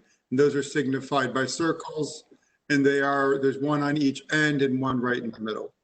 And as you can see here, we're giving the ability of this building to be tenanted to 4 separate users, hence the identification of 4 possible office locations, which are the 2 gray shaded areas at the planned north side of building 1.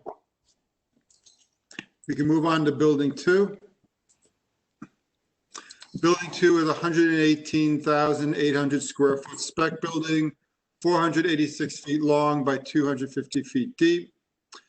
The building height is also 42 feet to the top of the panel. The clear height within the building is 30'6" to the underside of roof joists.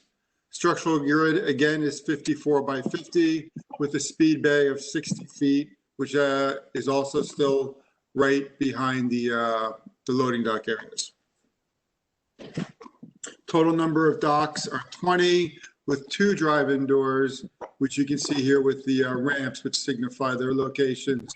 And again, this smaller building is being prepared to have the ability to be tenanted to 2 separate tenants, indicated by the 2 offices in each corner.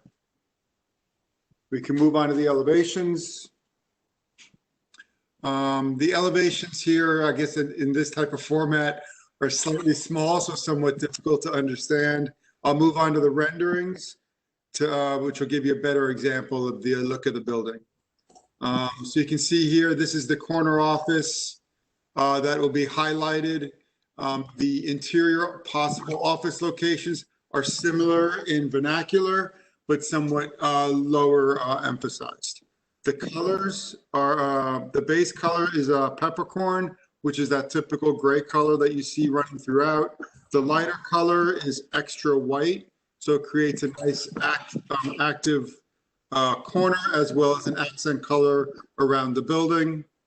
The accent color on the corner facade is charcoal blue, with which you can see here exactly where they're identifying it, which is that location.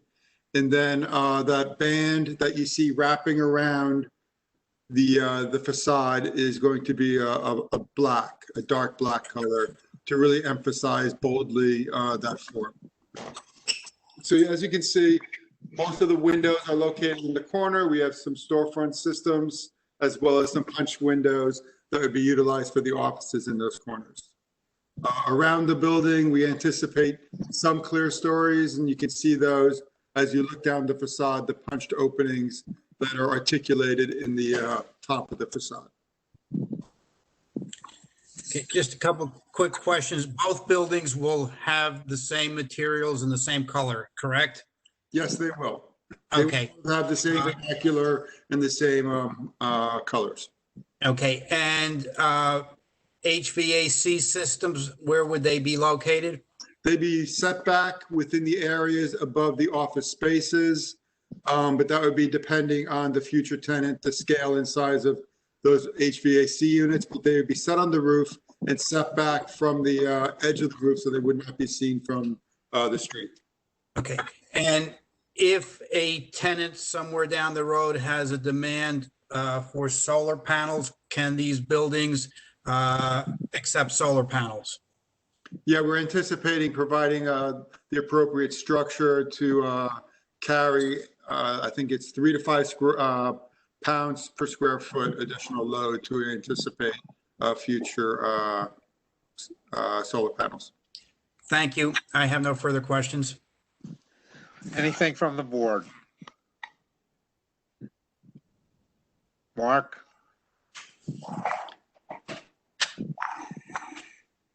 If not, We do not then we could go to the public. Yep. Did any of the board members have questions?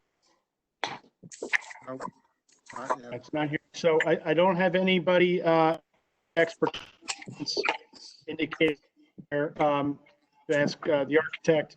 So I'm going to unmute all of the call-in people at same format. Just when I do so, speak, let us know that you wish to ask a question. Okay, so call-in folks are unmuted. Does anybody have a question for the architect? Anybody? Mr. Chairman, so I'm going to call in folks. Okay, Mark next. I mean, Mr. Lanford, next witness.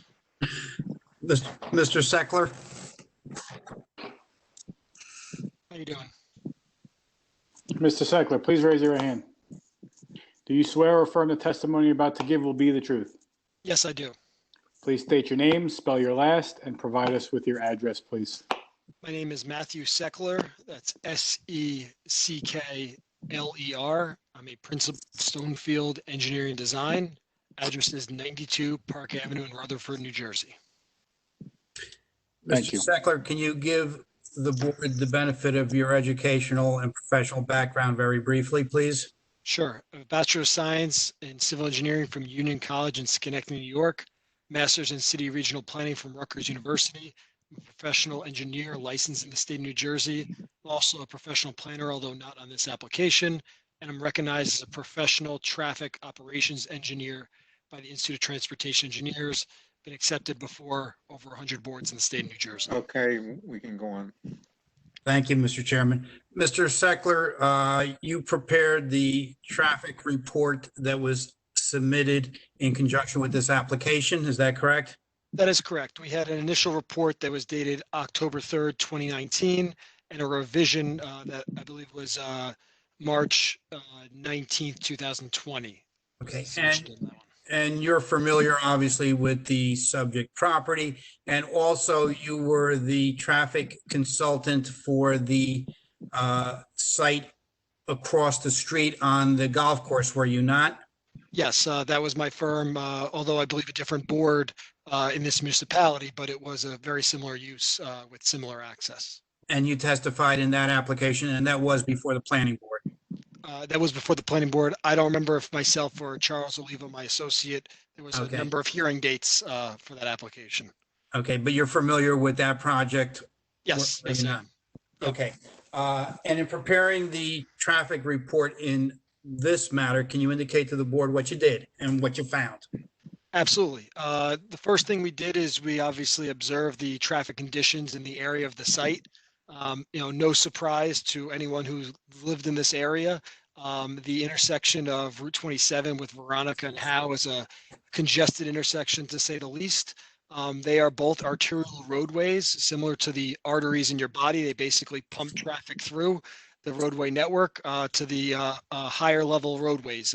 Again, they become the main points of your commute to get to your destination.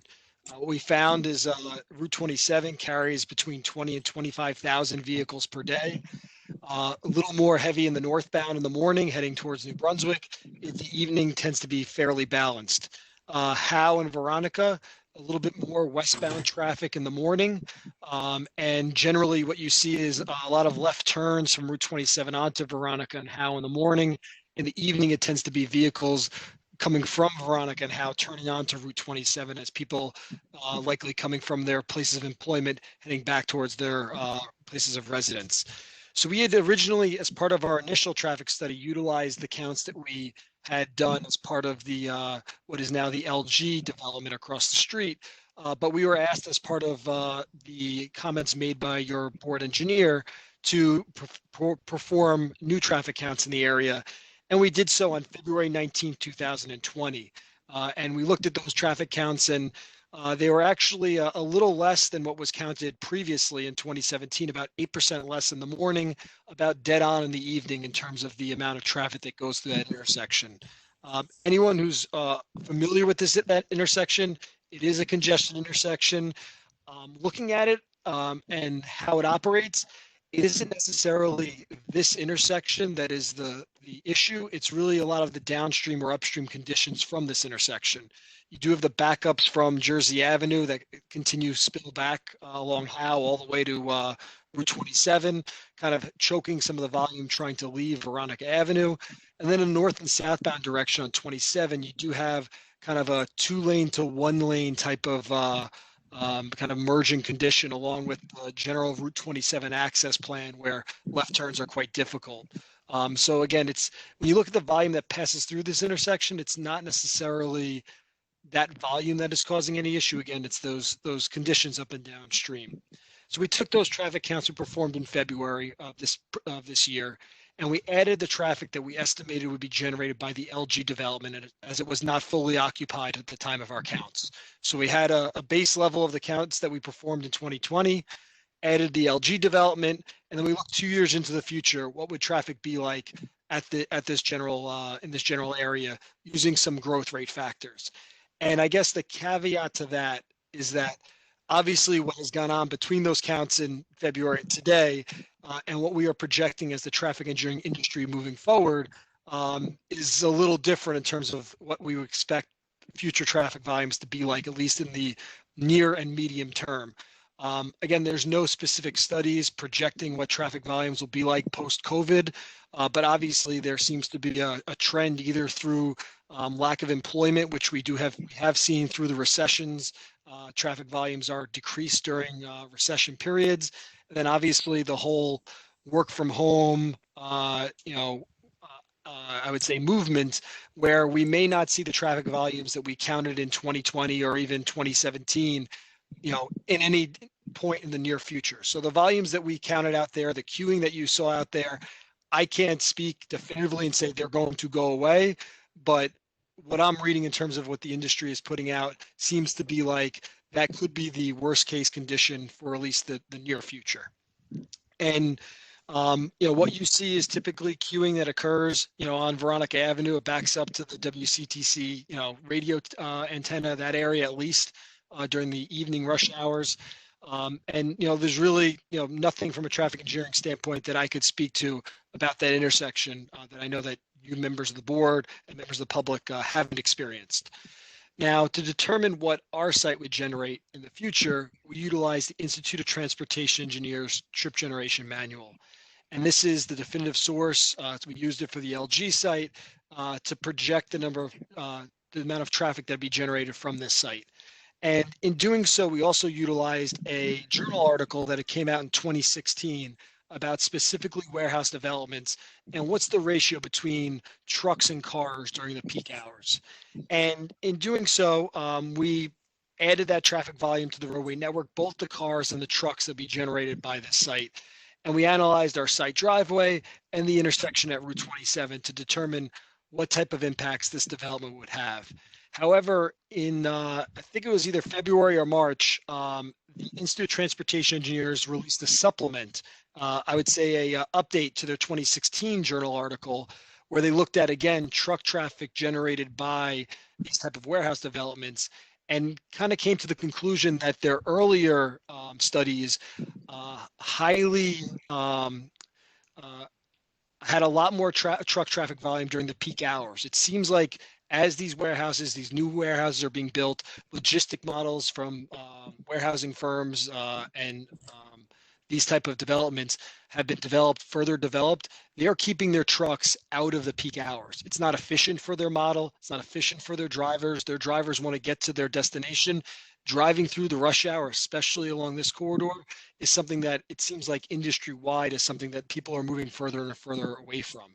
So what we actually saw is that while our analysis in our report assumed 30% of the traffic during the morning peak hour generated by the site would be truck traffic, the ITE's latest numbers have dropped that to about 13%. So you're seeing a 3 times figure reduction of the amount of trucks that we would expect to be generated during the morning peak hour from a site like this compared to what even 4 years ago the industry standards were stating. So I think this is an industry or a development pattern that is I think in flux in a good way, moving towards, I'd say, a more efficient development scheme. And I think it's definitely showing within the ITE Trip Generation Manual publications. So we added the traffic that we would be generating to the roadway network. I just want to state that, not as the planner for this application, the reason why we're before this board is because not of the size of a warehouse, not of the use of specifically of the warehouse use, not of the amount of trucks, the impervious coverage, the size of the building, the FAR ratio. We are here because of, I would say, a non-trip generating factor, being in a zone that's not permitted. And I think that's referring to the basin that is obviously, and I think Rob will be back later speaking about the basin and the planning proofs that we're seeking here.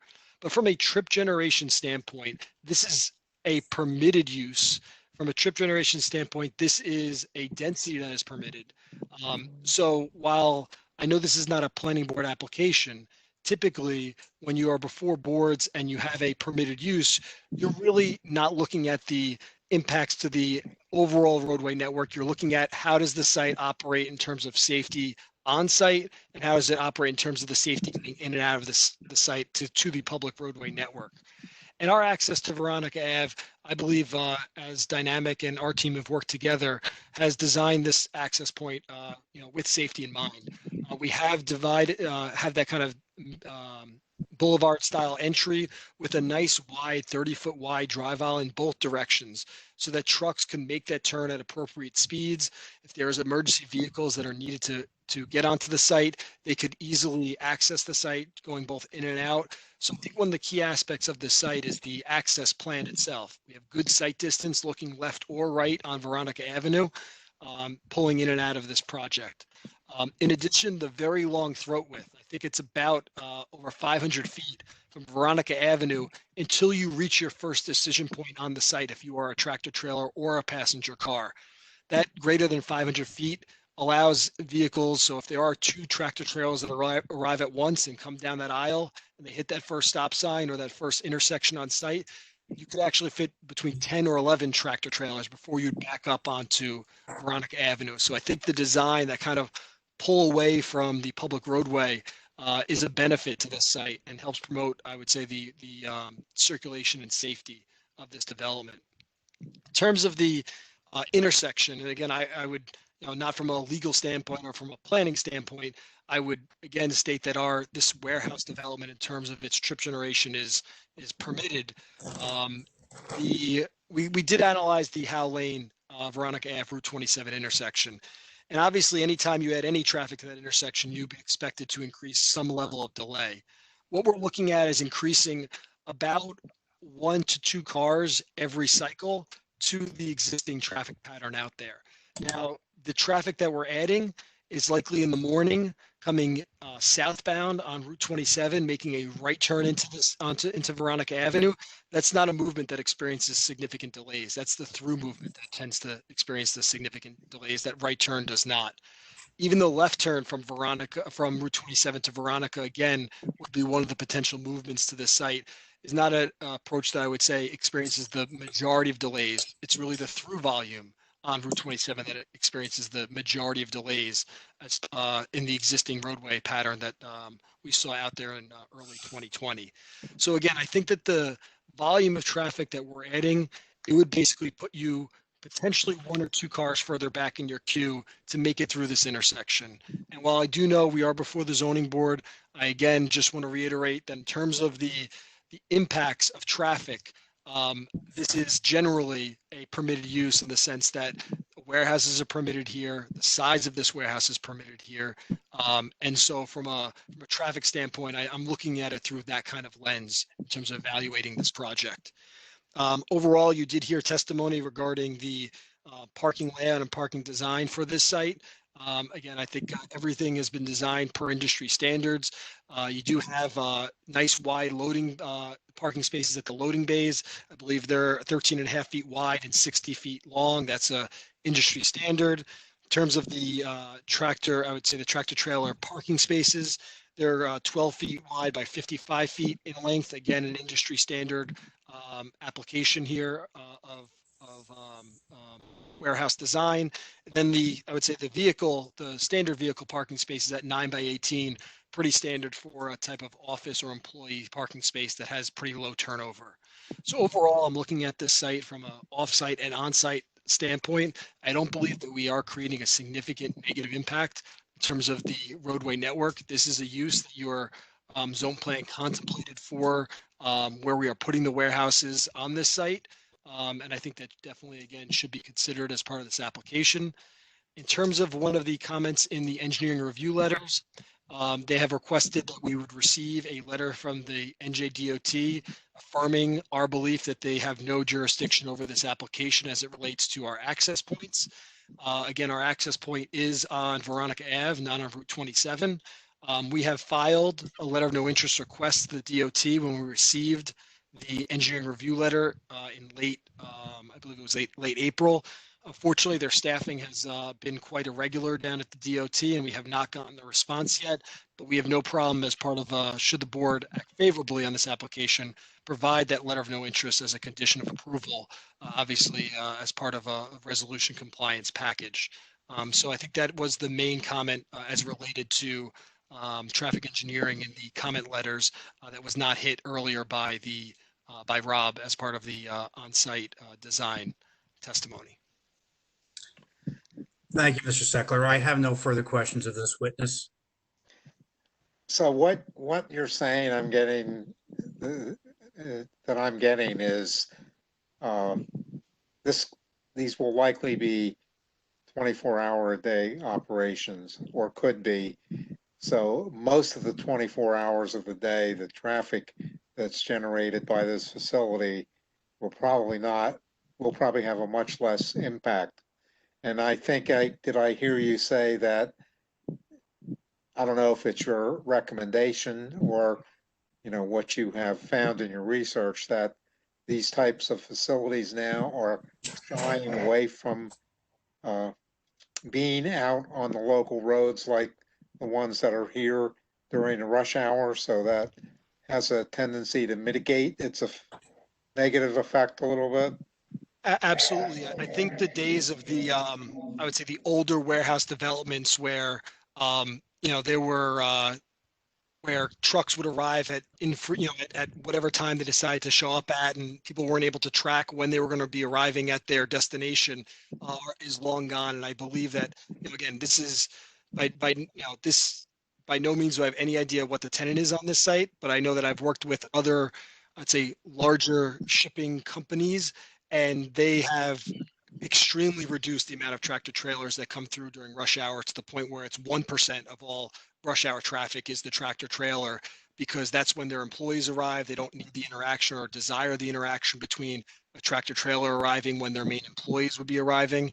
And the tractor trailers tend to be either before the rush hours or in that kind of shoulder period between the rush hours. So, perhaps between 10 o'clock and 3 o'clock, and then perhaps in the evening rush hour. Again, there's no tenant for this building, so I can't speak and say definitively. It's just a trend we're seeing in the industry. In your opinion then, though, also, is there any safety issue with trucks exiting and making a left turn on Veronica? No, I don't see an issue with the left turn being an issue here. We do have proper sight distance looking both to your right and your left when you're pulling out. That kind of jog that exists on Veronica Avenue is well beyond the sight distance. I think it is, I can measure this off here. It is about 1,500 feet of straight shot when you're looking to your right coming out of the site without any type of obstruction. So I do believe you have a proper sight distance when looking to your right and looking to make a left turn out of this property. Okay, any other board questions or Mark? No, Mr. Chairman, let me just, again, just remind the public, we do have two folks who, I guess there is a raise your hand function. There are two folks here who have indicated their desire to ask questions, so we'll get to them. Also, just a reminder, you can use that function to let me know that they want to ask questions. And again, the call-in, get to them as well. Okay, if there are no other board questions, let's go to those people. Okay, so the first to raise his hand was Mr. Gottlieb, so I'll go to him first. Okay, Mr. Gottlieb, you are unmuted. Ed? I am unmute. Hi, thank you very much. Mr. Sackler, you mentioned that you conducted a study on Wednesday, February 19th for the traffic volumes, correct? Yes, we actually had originally done it Wednesday, October 25th, 2017, and we were asked to update those counts. And we did it again on February 19th, 2020. Okay. And I'm looking at your report, which acknowledges at least the February date, and later in the annex section, the figures for that date. Are you aware of the nature of the property owners, let's call it, it's not precisely north, but pretty much north of the proposed development? Again, just looking at the development pattern, I think directly north, like as you stated, I believe on the record earlier, appears to be a medical office building, and you stated lab. I think there's also a self-storage building and some other industrial as you go further to the north beyond your property. Right. Would you, let me change the way I'm going to ask the question. Have you ever heard that Wednesdays, which is when you conducted your study, is the least used day of all doctors' offices, and that it is not a typical day, even though the report says it's a typical day? So again, I likely don't go to the doctor as often as I should, so I didn't know that Wednesday is not is an infrequently used day.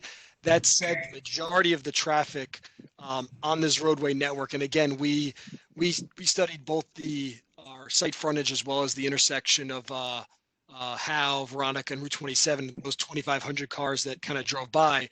Looking at development pattern, I would say the medical practices in the area may not be the largest generator of the area. And I would state also that our counts are typically done in the morning peak hour, 7 to 9, and then 4 to 7 p.m. I know the 7 to 9 period is also obviously not when a lot of medical practices receive their highest number of patients. So again, I do believe there is a varying peaks even within the day, let alone the days of the week, apparently, based on the question that you gave me. So I don't think that my conclusions would necessarily change, thinking of, on a Wednesday morning, if your medical office building was open, I think you'd be generating, probably even less than 1% of the 2,500 cars that we kind of see go through this area in an hour. Well, I mean, you made a point earlier that there may be I thought it was an interesting point to the board, that with our world of COVID and a potential recession, if I'm paraphrasing you, we may see a reduction in traffic. At the same time, I'm not sure that that holds for doctors and patients who are coming in and out of there. And I don't think there's a basis to make that conclusion. Again, I didn't state specific that every use would see a reduction in traffic, but I would state that the majority of the drivers on Veronica Ave, the majority of the drivers on Route 27 are going to destinations that may not be medically oriented uses. You know, I think a large amount of Route 27 traffic could be going into New Brunswick to take the train in the morning. Again, I think that obviously mass transit is going to see a potential impact due to what we've seen. And if you increase your amount of patients by 10% in a morning, in a post-COVID world, that pales in comparison to the lack of people that would be on 27 that may not be riding the train in on a daily basis. I think the train ridership on 27 is likely higher than medical office customers. But again, I do appreciate your comment. I do understand that I may have had a little too much of a blanket statement there, but I was just trying to inform the board of what I've seen from past recessions and past, I would say, economic hiccups in this area and what they've related to in terms of the next 3 to 5 years of traffic volumes on the roadways. I mean, my main concern was the day that we're taking one Wednesday in the fall and one Wednesday now, as opposed to multiple days over multiple weeks to get a different kind of cross section. That's the concern I have, and I just wonder about that. And I would state again, just knowing what a medical office generates. Again, I was originally talking about in the morning peak hours. Off the top of my head, it's likely in the teen level of volume. So a 14, 15, 16 cars. And again, I think that's honestly probably within the I'd say the margin of error or just the kind of random variation on the road. If I counted even every Wednesday for a month, you're going to see some days could be 4 or 5% higher than the next day. In the industry, we tend to count one single day, and we try to make sure school's in session. There's no road closures, no detours, no inclement weather. But I do appreciate that obviously your use next to this may be a little different on Wednesdays, and I'll make sure I keep that in mind next time I do counts in any area around. I mean, we get about 500 patients in and out in a given week. Yep. And again, that kind of, when I was speaking earlier, I was talking about a single hour in the morning. But yes, I would anticipate you guys getting about 500 cars over a week. So I appreciate that. All right. I appreciate the time and thank you very much. Okay, next. Wagner, and folks who are speaking to identify themselves just for the record. Okay, Mr. Wagner, you are on. Hello, this is Peter Wagner. I represent Dinesh Singhal, who's a doctor who owns, it would be lot 74 in block 88.02, which is just above just to the north of the development there. Just to actually piggyback a little bit on what Mr. Gottlieb was talking about, I wanted to I wanted to ask you, well, first of all, we've established that the traffic on Veronica Avenue and Howe Lane, generally that corridor, and I'm assuming that corridor would be where these trucks are going to be coming from mostly to get out to Route 1 or to 27, that's already got a lot of traffic on it. That's correct? Absolutely. Yes. Did accounts and did a lot of observations out there. We did drone videos. There's no doubt about it, especially in the PM peak hour. There is a high volume of traffic there. So increasing the traffic even a little bit is going to create more issues. Is that right? What you would say? Well, again, by the word issues, I don't necessarily correlate increased volume or even increased delay as with, let's say, a roadway safety concern. There's plenty of roads that have very, very high volume that don't appreciably, that the number of accidents don't appreciably increase, or sometimes it's actually the opposite. The slower volume roads that you have, the less likely you'll have, injury related accidents or, even fatal accidents. I think, typically in rush hour conditions on a stop and go road like Veronica can be in rush hour, adding 1 or 2 cars, while it may create some inconvenience of your commute is 10 seconds or 15 seconds longer, depending on which approaches you're coming from. But I don't necessarily think that I would state that increases a safety issue. Issues, I think, is a very vague term there. All right. Well, I think what I'm actually getting at as well is it's not just the traffic in general. It's not just the volume of traffic, but the type of traffic that gets generated and who goes along that particular road. So I guess, would you agree that this facility would produce more trucks than are there right now?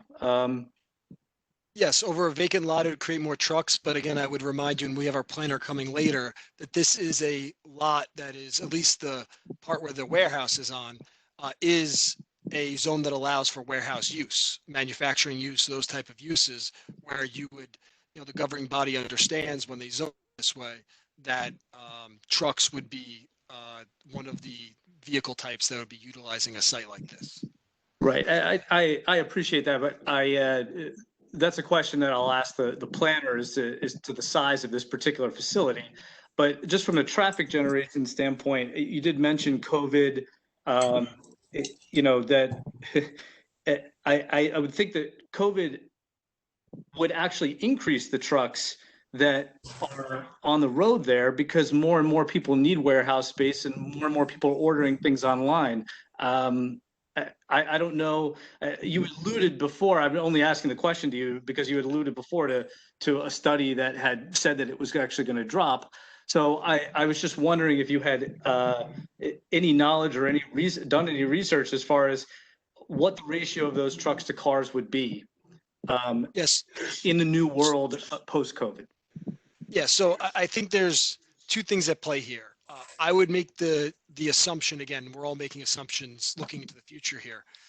I would make the assumption that the percentage of trucks on the road would likely go up because, as you stated, if people are going to be ordering stuff online, means they're not driving to Stop and Shop, they're not driving to, the convenience store, or they're not driving to the pharmacy.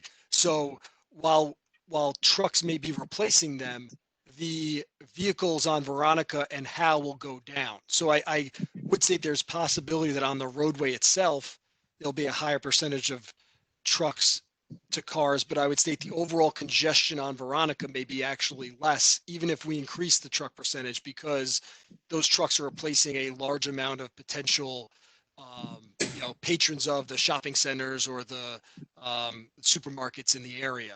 On the flip side, I would say that on our site, as you stated, I don't know the intended user of this building, but it is likely that, whether you are bringing a half of truck to this site, a 3/4 full truck, or a full truck to either drop off or pick up from this site, that it's the same amount of trucks. It's just how much of their internal trailer are you filling up from this facility? Again, I don't know if this is going to be a home run facility, meaning, they fill up the entire truck every time, or if this was going to be like one of a few stops along their path, and basically we're just going to take up a little bit more of it in the future, in a post-COVID world where there's more, delivery service as opposed to in-person retail. Okay. Did you do any studies of the effects of the trucks and just the larger length of the trucks versus how many could fit along Howe Lane heading down to Jersey Ave and beyond in that area? Yeah, so when we did our traffic study, as I stated, we used the Institute of Transportation Engineers to get how much traffic our site would generate in both a truck and car form. So then when we took that volume and that projection, we actually inputted that we'd be adding X number of trucks and Y number of cars. And the formulas used in our software basically accounts for the larger wheelbase of the truck and also the slower startup time. So, you know, when a light turns green, a truck takes a little more time to get started and to drive through. So all of our calculations in our report accounts for that aspect of this development, that truck aspect of this development. And that those calculations were based on the pre-COVID idea that the truck ratios and the cars would stay the same, but we just established that the ratios would actually rise in favor of the truck. But would be also, they were also based on counts done in February of this year when there was also pre-COVID volumes on Veronica and Route 27. You know, again, I think there's a zero sum here. The trucks, if we're seeing more trucks, they're likely replacing something. And, you know, similar to, I would say, you know, when you think about commuting, a bus could replace, you know, 35 cars on the road. A truck likely is replacing X amount of cars, you know, more than just one of itself, if it's delivering to this area. Okay. Thank you for answering the question. Sorry, I'm getting a little feedback.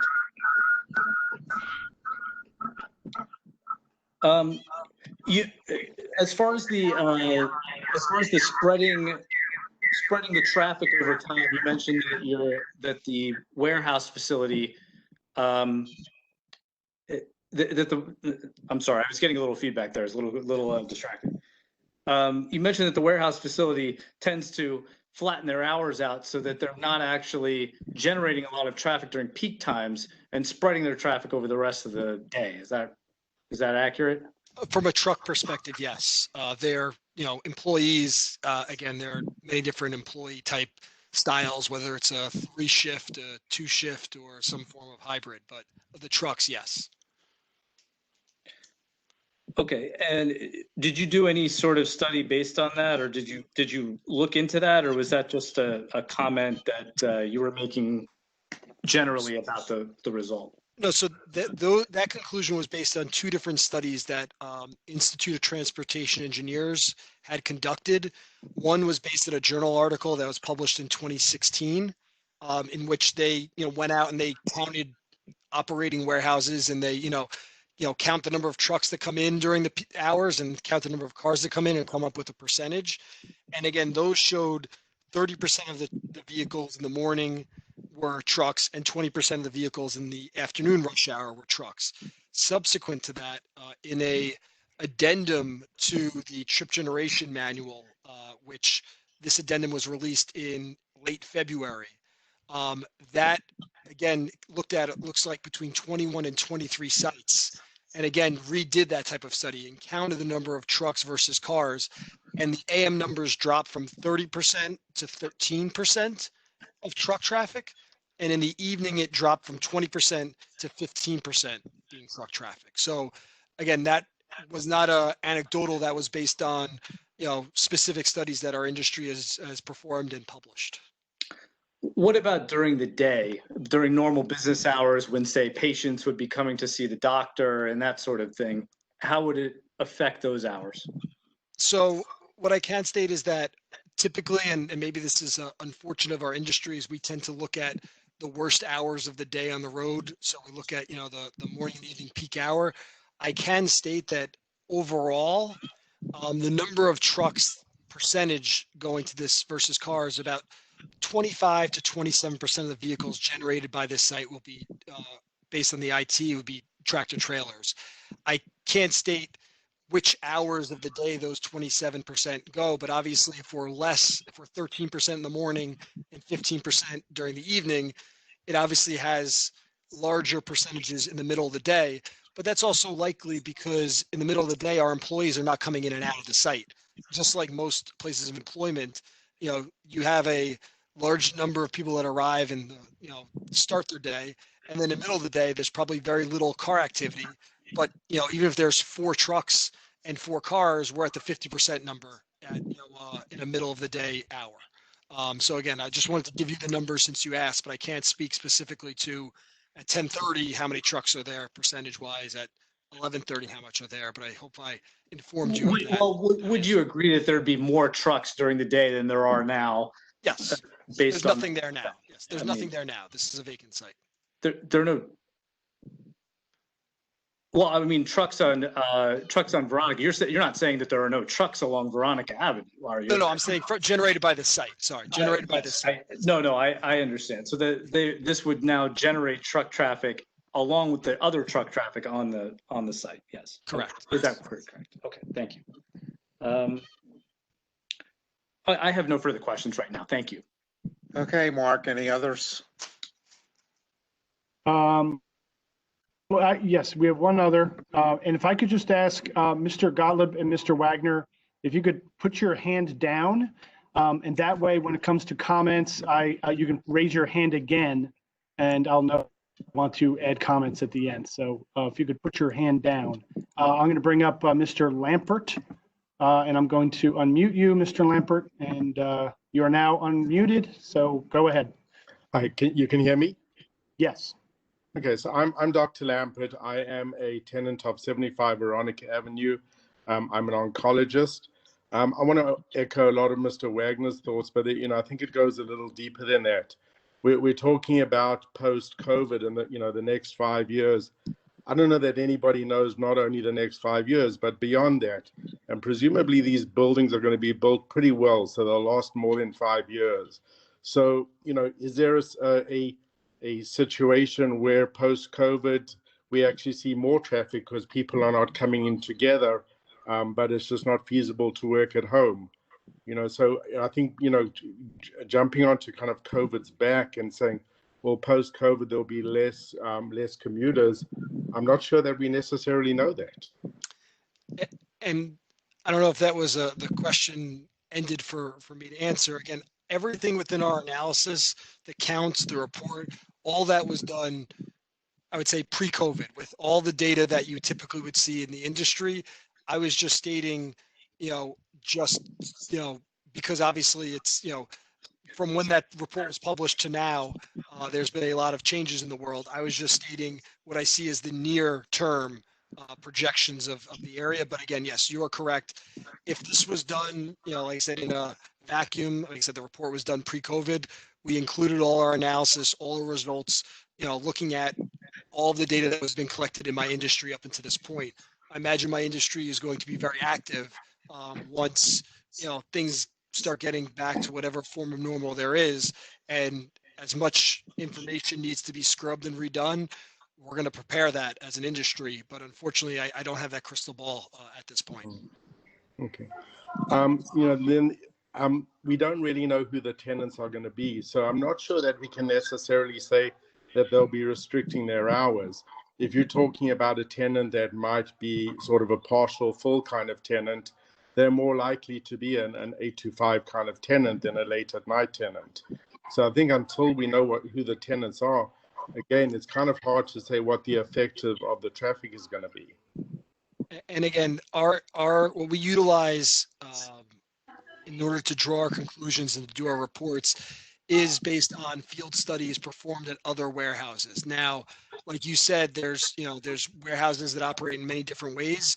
All we could do is basically collect a sample and just come up with the average warehouse type. There are obviously warehouses that may be heavier truck traffic. There may be warehouses that are lower truck traffic. There may be warehouses that are very automated and have very few employees. And there may be warehouses that have a lot of employees coming at all different times of day. What we've done as an industry is we basically do counts. We see warehouses in operation and come up with the average, because especially on a spec building like this, we can't conclude one way or the other what the final tenant is. And even if that is the case, I don't know if this board can control the tenant if there is a new tenant that wants to come in, or if something changes hands within the building itself. And then finally, specifically as it pertains to my patients, and it's not so much the quantity of the traffic, but more the quality of the traffic. My patients are elderly patients. Many of them are on chemotherapy. They're fatigued. Driving is not something they necessarily want to do or feel comfortable doing, but have to do because of the necessity of their visits. And, you know, trucks barreling in and out of warehouse areas and shooting down the roads. You know, I mean, I hear what you say that if the traffic is going slow enough, that they're not going that fast. But the reality is that at midday, the traffic isn't going that slowly, and they are shooting down. And I personally have been almost taken out, you know, on a couple of occasions in my 20 years on Veronica Avenue, you know, by the truckers. And we have some very, very significant concerns for our patients and their ability to travel to our office, not only safely, but also whether or not that will inhibit them from coming to our office just because it's such an intimidating trip. Again, I don't know if there was a question there, but I appreciate your comment, and I'm sure that if there was a question, I would hopefully be able to answer that. Okay. That's it. Thanks. I have one question.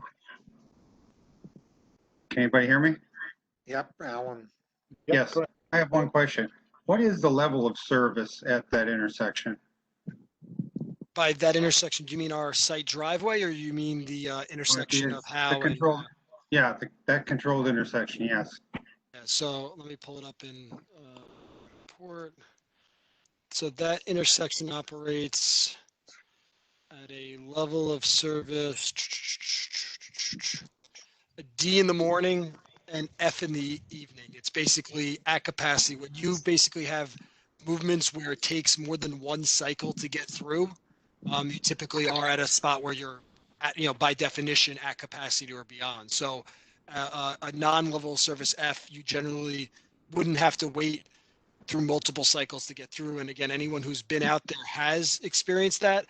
Again, I would state that you put this intersection with the volumes that go through it on its own independently, it would likely operate at level service D or better. But because it's being jammed up by the adjacent roadway network, because Veronica Ave can't fully have its, you know, cars go through the intersection because Howell Lane is backed up all the way to Jersey Avenue is backed up all the way to 27, that kind of creates a metering effect. So while I'm stating it's a level service F, I don't necessarily think it's this intersection's volume that is putting it at that level. It's the outside roadway network that is putting that up. Well, an F, I don't think I need to really tell you, an F is where the monitoring ends. I mean, it can get beyond an F and still register as an F. Correct? Yes, there's no upper limit beyond that. Right. So we've lost all of our monitoring after it hits F. In terms of the letter grades, yes. Right. So, and we don't even know what it's going to go to after the tenants move in. Well, we've projected that within our study. Again, it's, you know, we have it going to a D in the morning and the evening. You know, we have it getting, it looks like about on average, 13 seconds worse on average during your evening rush hour if the volumes were the same as what was counted in February of this year. Okay. Okay, Mark. Okay, so we do still, well, let me just remind Mr. Lampert, if you could put your hand down, and that way when it comes to comment, you'll have the opportunity to raise it. All right, so I'm going to unmute the callers, people who are calling in. Okay. Okay, the callers are now unmuted. Does anybody have a question for the traffic? Any callers have a question? I just have a question. Okay, I'm go not ahead. sure. This is Kathy Blumig. I live at 176 Bennett's Lane. But is it possible to, when everybody does their testimony, to then ask them a question? Because I'm thinking of things as they are talking about the site. But I'm not sure, because they're linked from one expert to another. I'm not sure who to ask the question of until maybe the end. Is that possible? Well, what's the nature of your question? Well, one is, and I confess that I have not reviewed the plans I looked at them a few months ago, but one of them relates to, they were looking for an exemption to not plant a tree buffer. Has that been withdrawn? Yeah, they are providing the required buffering on the plan now. Okay, all right, then that's because one of the questions or concerns that my husband and I had relates to there's another warehouse, and if it's going to be a 24-hour thing, which seems to be where the industry is going, that's a concern. So trees would definitely help take the edge off of that a little bit. So that would be one, and then the other question relates to the wildlife impacts. I read that they're saying that, well, because the wetlands, the vegetation is going to be maintained and along the wetland site, and because of that, this project, if I'm remembering it correctly, said that it isn't going, therefore, because that habitat's going to be maintained, it isn't going to influence the wildlife that occurs in this wetland area, which includes red-shouldered hawks and some other endangered, state endangered animals, wildlife. And what's there now is a farm. And if you have something going 24 hours or later in the evening, it just seems like that it would impact. But I was just wanting to ask them, how did they come to that conclusion? That why wouldn't they have included the offsite or the activities that are happening outside of the wetlands as influencing the wildlife impacts that are in the wetlands? So that was it. So I think that'd be a question for Mr. Frood. Okay. So that he was Mr. Frood, do you wish to provide an answer for that? Sure. It should be a pretty straightforward answer. So I think it's a good question. Obviously, there are some environmentally sensitive areas on the site, and the DEP is looking at them as part of our review with the DEP. We do follow their guidelines for review of threatened and endangered species and what may or may not be in this area. And the DEP has their staff monitor that and confirm what's required. And that evaluates and really prescribes the buffering off of the wetlands and the stream for the environmentally sensitive areas and what can and can't be developed, times of year for construction, et cetera. So this is all monitored by the state as part of our wetlands and floodplain permitting. Right. No, I understand that you're maintaining the habitat, but I'm just saying that if there's, so let's say we put a bombing range there. So if you maintained the wetlands and the vegetation there, you would think that, having such a different land use, a very changed land use from what's there now is probably going to have impacts on the wildlife that are there. So that's why I was wondering how you came to the conclusion that just because the wetland vegetation is going to be maintained, that it isn't going to impact the wildlife. That's all. Well, there's a certain understanding. We're maybe almost getting into a little bit of the planning discussion here, but there's a certain, understanding of level of development on this site. This isn't an M2 zone, and it contemplates exactly this type of use within the M2 zone, as long as we follow the state NJDEP standards. Okay. And so I think the beginning of your call was a little garbled. Can you just give us your name and address for the record? Sure. It's Kathy, Cathy, Blumig, BLUMIG, and it's 176 Bennett's Lane. All right. Questions? Okay, any more? Hearing no. Yeah, let me go back up to the other caller.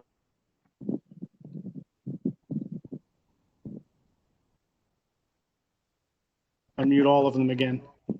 Okay, so callers, any question for the, Hello, can anybody hear me? yes, we can. Hello? Go ahead. Go ahead. Okay, my name is Bonifacio Marin.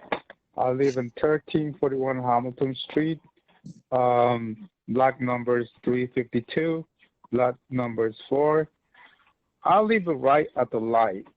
All right. And my concern is we have these trucks right at the light, sitting for, whatever seconds, 30 seconds or whatever.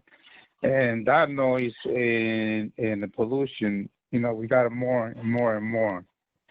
So I believe in the future we're going to get worse. So how are you guys going to prevent that? Again, I assume you're talking about at the light on Howe and Veronica 27. You're referring to the light at Hamilton. No, because that's okay. Hamilton Street and Veronica. Yes. Okay. So Hamilton Street and Veronica is of your concern. Yeah. So again, this, Veronica, was created, I believe, in the early 1970s. I don't know how long the zoning goes or has existed on Veronica Ave that permits warehouse uses. But again, and again, the planner is going to speak in a few minutes after the questions are done with myself. But this is the type of use that the governing body has found as appropriate for having access on Veronica Avenue. So again, I can't speak to, I'm not an environmental engineer. I can't speak to emissions or sound, noise pollution. But all I could state is that in terms of the type of traffic that this site would generate and the amount of traffic this site would generate, we're in line with what the zoning permits for this zone. Matt, can I also ask you a question along those lines? Based on your projections, where are most of the trucks as they exit that site going? Are they going out towards Hamilton Street? Or are they making a right-hand turn down to Route 27 in Veronica and then to Route 1? Yeah, the majority of them, and this is from our counts and observations along Veronica Avenue in the days that we've been out there, the majority of them do go to would make a right out of the site, heads towards 27, whether it's Route 1, 18, they'll work their way through there, getting to the turnpike. Again, doesn't mean that there's a restriction going in and out of the driveway, but the majority of what we've seen, they would be making a right turn out of the site.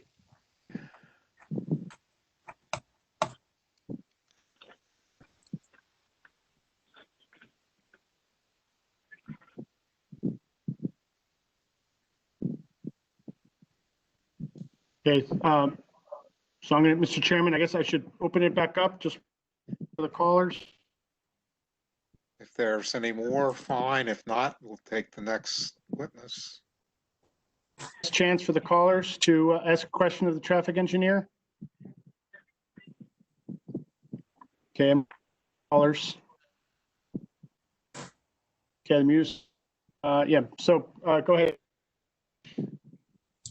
I'd like to recall Mr. Frood.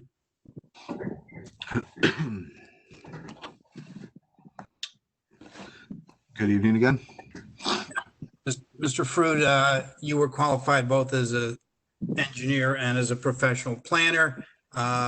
You've reviewed the C variances that we were seeking, and also we are seeking D variance for the detention basins.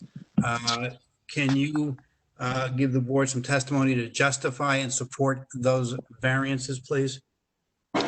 Certainly, and I'm going to start with the use variance and talk about that first, then briefly talk about the C variances. A lot of those kind of fall in line with the discussion for the use variance. So again, first and foremost, the use variance is for the installation and construction of the detention basins on lots 25 and 26, because they are in the R40 and A agricultural zone.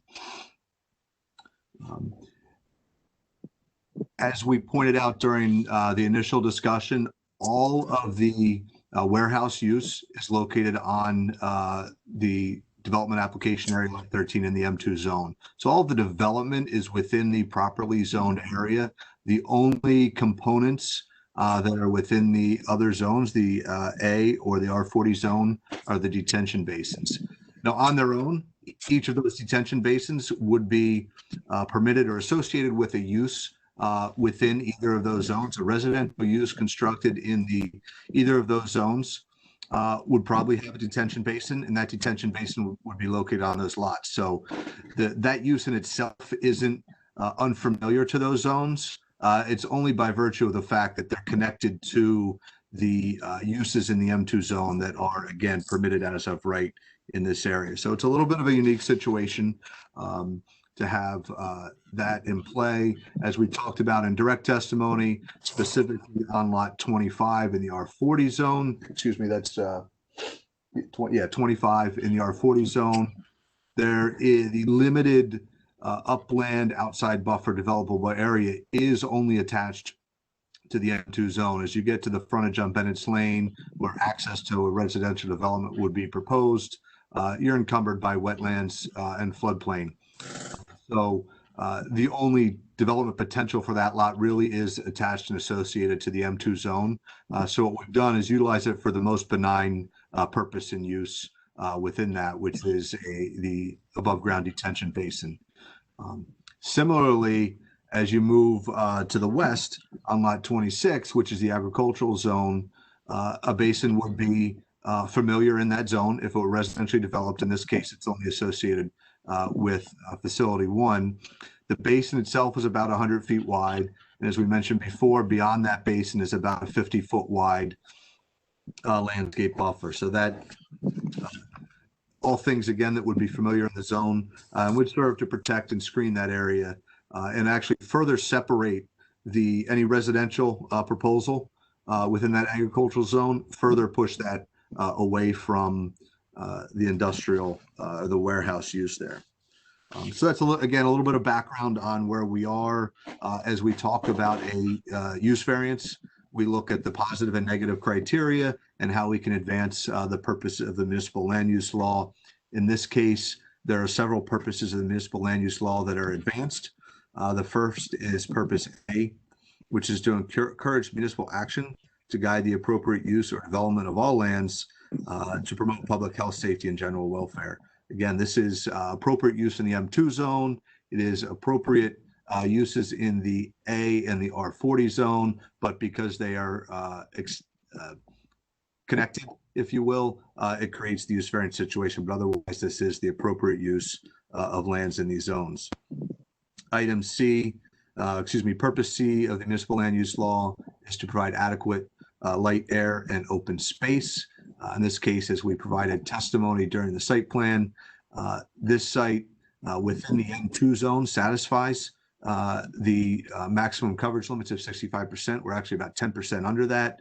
And then this is additional open space that's provided in the other zones in the form of the detention basin. So certainly this development does provide adequate light, air, and open space in accordance with the zone plan for these various zones.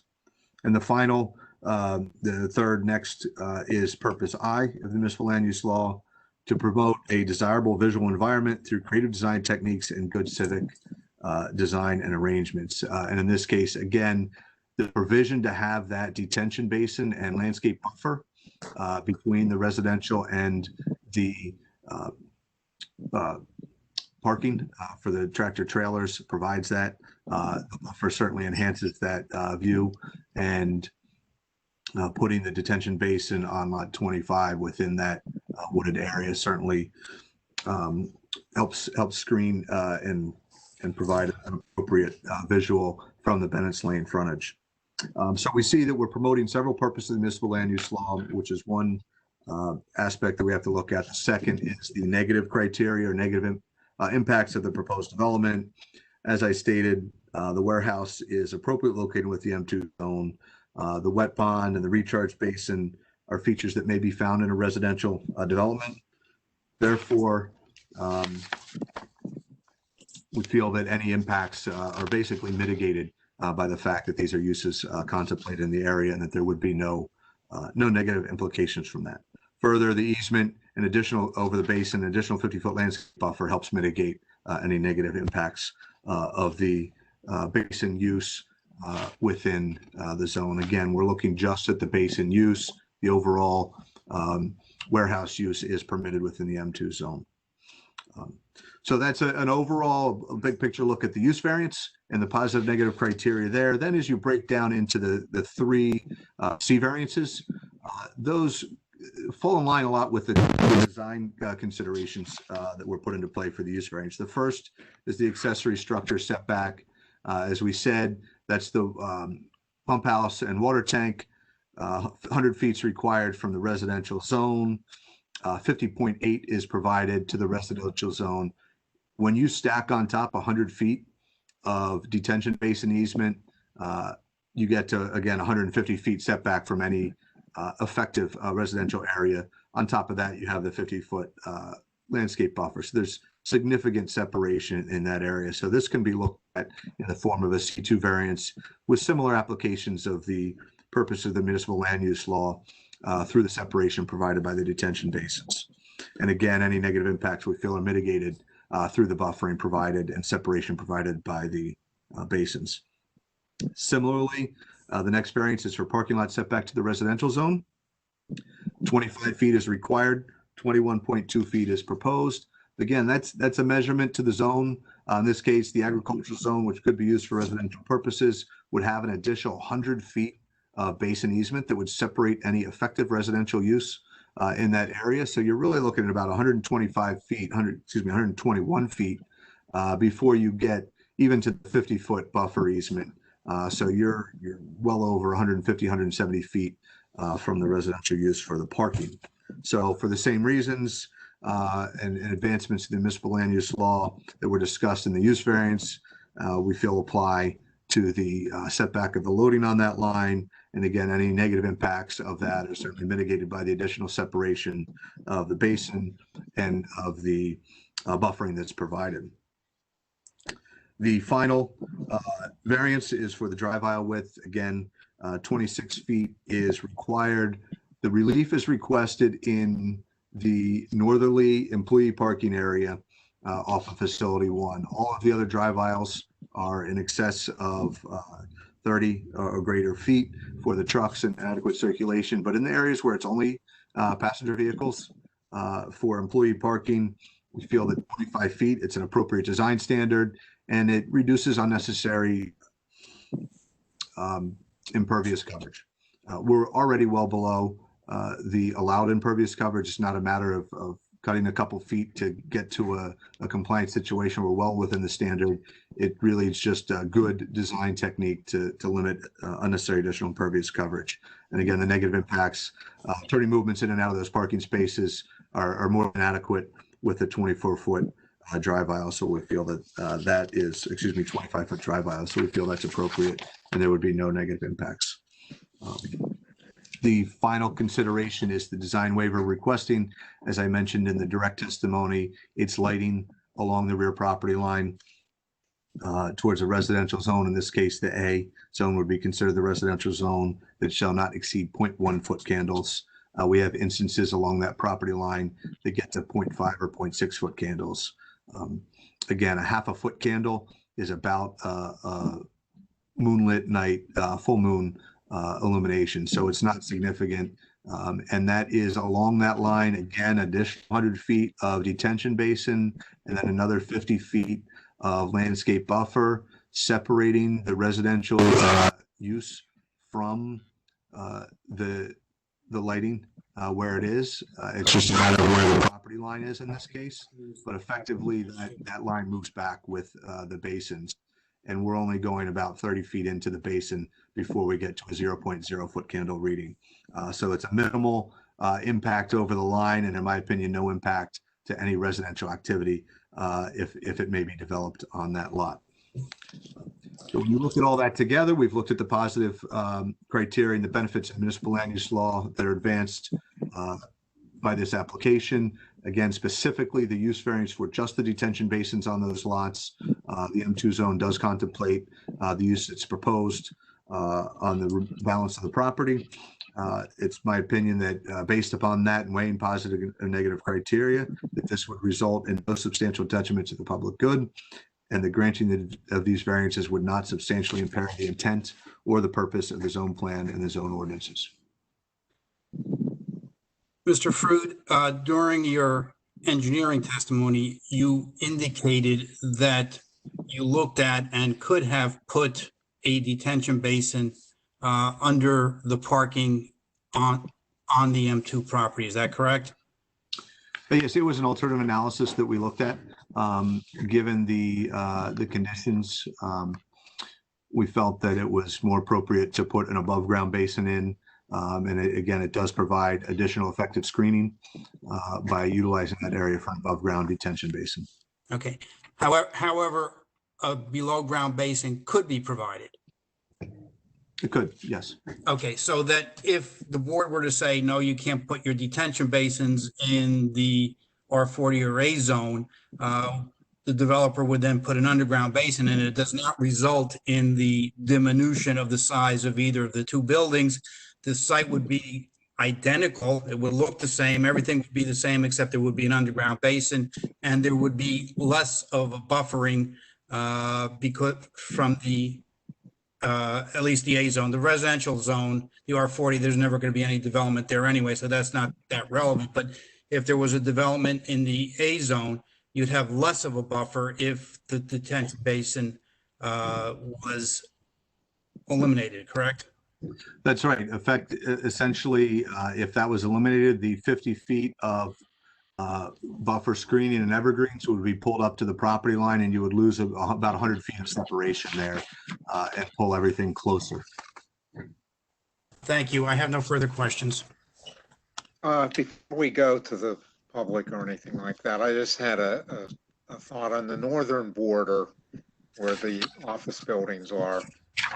What exactly is it that marks the border between this property and those properties? Is it, how much space is there? You have the driveway, and then you have some sort of vegetation, correct? There is vegetation that straddles the property line. Right now, the driveway, as it parallels that property line, I know at the scale of this exhibit, it's hard to tell, but there's at least 10 feet in that area between the driveway and the property line. And then on the immediate opposite side of the property line, there's a drainage easement that I believe is about 15 to 20 feet wide, 15 feet. So that's tree vegetated area that is in a drainage easement that probably would be undisturbed in perpetuity. All right, I was just considering whether we use the technique in the warehouse across the street, that's Churchill and Veronica, of a fence along that entire property line, whether that would appease the neighbors and reduce possibly some of the sound to the medical buildings. I don't know, I'm asking if that's a possibility and if it would have any effect.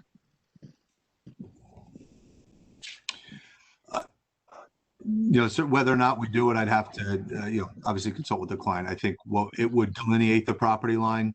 A fence per se would probably not have significant impact on noise in this case. And as I said before, separation between the M2 zone properties, you don't see that along Veronica Avenue between each of those lots. Everybody sort of coexists there within the M2 zone.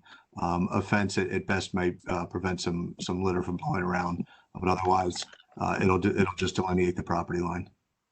All right, I'd also like to ask our attorney to weigh in on something before we get further into this. Are you still? I'm here. Are you there, Daniel? Yep, I'm here. All right, I'm listening to the extensive testimony from the traffic expert, and I've always been advised in the past that in an application like this, we have an approved use. Correct. All right. The streets, the zoning in the area is supposed to reflect the ability of the streets in the surrounding area to handle the traffic if it's built out as zoned properly. And in this case, there is a traffic volume issue. But we were always advised, I believe, to consider whether or not there were actual unsafe conditions created by the traffic, not to be concerned about as much about the volume, because the zoning is supposed to reflect the ability of the street to handle the traffic. Two points, and I think Mr. Seckler did make this clarification in his testimony. When it comes to the nature of the D1 variance, the use variance is really tied towards the detention basin, not towards the site circulation, the parking count, which they do comply with according to their ITE standards, or the actual use. So you're correct in that the property itself is zoned for warehousing. The board's review of this property when it comes to the use is really tied into the detention basin and the need for the detention basin, or I should say, the proposed detention basin being in the residential use. So you're correct as to that. Also, when you look at these kinds of applications, you're really looking at the intersection where the site meets the main road. We all have the tendency, and the public might have the tendency, to look beyond the site and look off-site. This board does not have jurisdiction to mandate on the applicant any off-site improvements. The applicant can choose to make off-site improvements, but the board does not have jurisdiction to impose conditions on off-site improvements. The third thing that I think Mr. Seckler touched on is the traffic that is as a result of the congestion, which as a result of the intersection, is really tied towards traffic congestion upstream and downstream from this intersection, and is not generally the result of this intersection per se. So I think he made a point to say that it's not just the intersection. First of all, it's not the intersection of this site and Veronica Avenue, and it's not the traffic as a result of the intersection of Veronica Avenue and Route 27, but it's more so the traffic on Route 27 and as Route 27 proceeds in a general north and south direction. I think Mr. Seckler's testimony indicated that they would add about 1 to 2 cars at the peak hour, and he indicated the level of service at Veronica Avenue and Route 27 is operating at an F, which is obviously a failing grade, but they would be adding about 13 seconds to that intersection. So to summarize, the use is permitted with regard to where the proposed development is. The board's jurisdiction really goes towards Veronica Avenue. The surrounding neighborhood should be taken into consideration, but the board cannot mandate off-site improvements as a condition of this application. So what I'm getting at in the point that I was really heading toward is that we're really concerned about the variance, which is a detention basin in an R40 in an A zone, as long as we're satisfied that people can get safely in and out of the driveway on Veronica Avenue. That's correct. And there was, and Mr. Fruit can speak to this, if the detention basin was actually redesigned to be under the building, again, I don't know this offhand if there's other variances that would be triggered by that, but that may remove the D1 variance. Is that accurate, Mr. Fruit? That's correct. The only purpose of the D1 variance is the fact that these detention basins are located in the R40 and A zone. Otherwise, all of the development is fully conforming with the M2 zone standards. I just want to clarify one thing. We would still have a buffer requirement of 50 foot, which may go onto the adjoining lot, but that would be just a landscape buffer along that property line rather than just a detention basin. Because Mr. Fruit indicated that the distance between the property line and the trailer parking is 21 feet, and there is a 50-foot requirement. So we would have to put some plantings in the A zone even if the detention basin were to disappear, but that would be all that would have to be done. But the detention basin would be underground. It would not generate any other variances.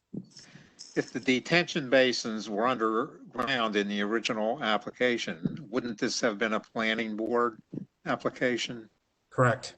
And if it were a planning board application, we are more likely discussing not if this is going to exist, but basically what it's going to look like and how it's going to function.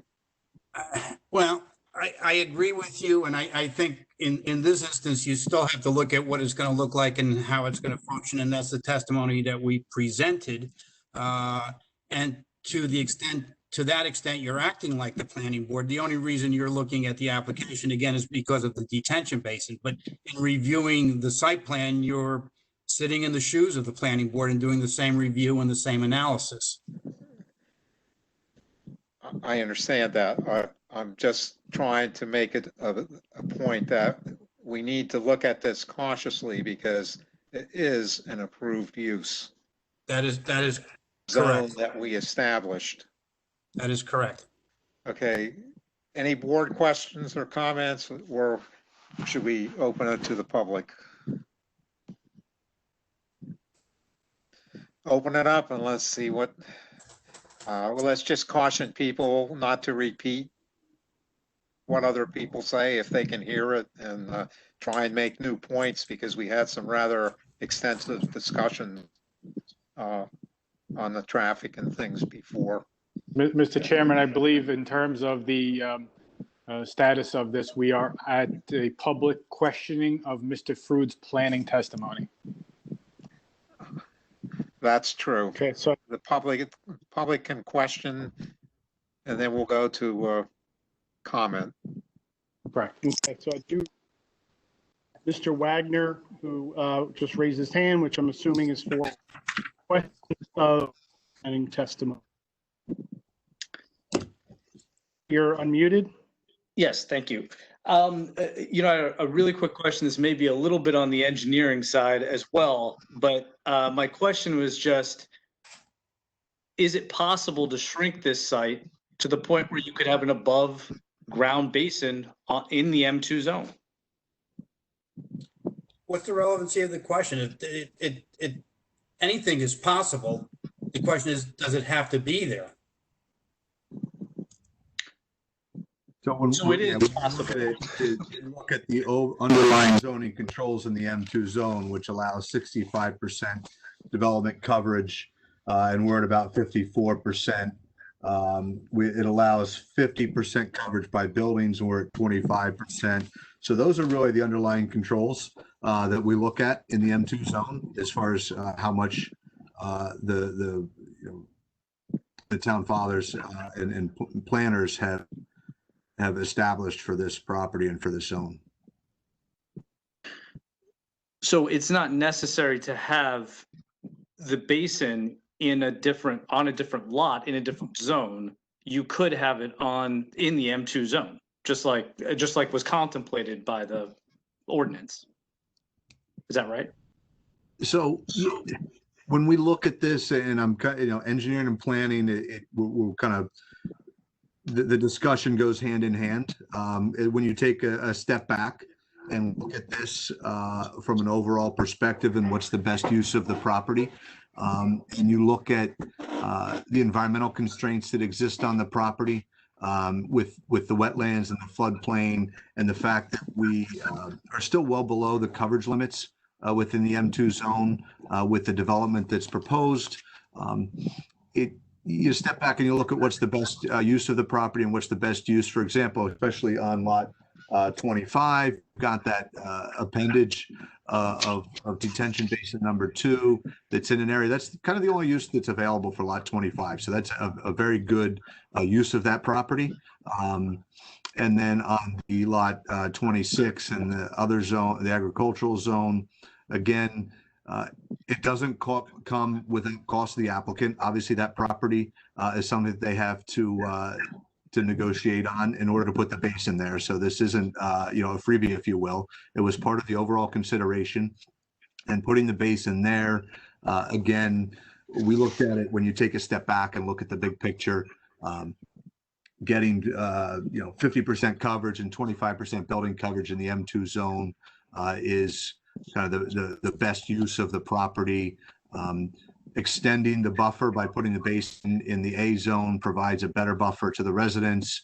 So when you look back, I think the positives again far outweigh any negative impacts of putting a basin in the A zone. Again, as I said before, a detention basin is something that you would find in a residential development. So it's not like you wouldn't find this on a residential property. It's just its association with the use in the M2 zone that creates the variance, but it's not a structure or use that's uncommon or unfamiliar for that type of a zone. All right, and with just one more question with respect to the your purpose C that you cited, would you agree that there would be more open space available if the basin was not encroaching on the accompanying lots? No, actually, I wouldn't. So what would happen is if with the basin not utilizing space on the additional lot, that would have more potentially more coverage on that lot. So what we're doing is we're creating that space on the A zone lot.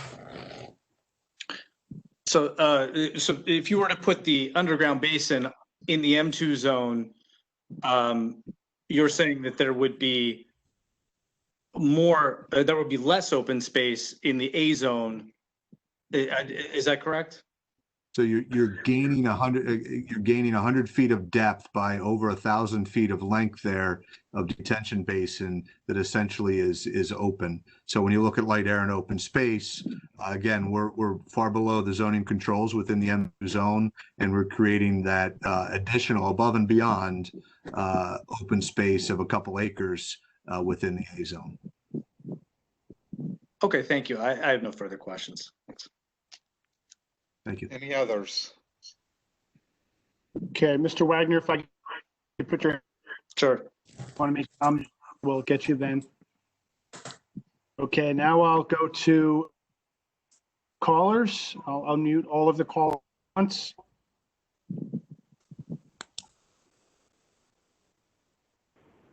Okay, callers, do you have any questions with respect to the planning testimony?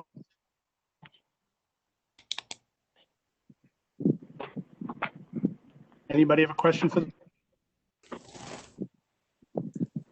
I'm going to mute. And Mr. Chairman, we do have somebody. I'll just make one last announcement once again. If you do wish to speak, to either go into the section or raise your hand. I do see somebody going into Q&A.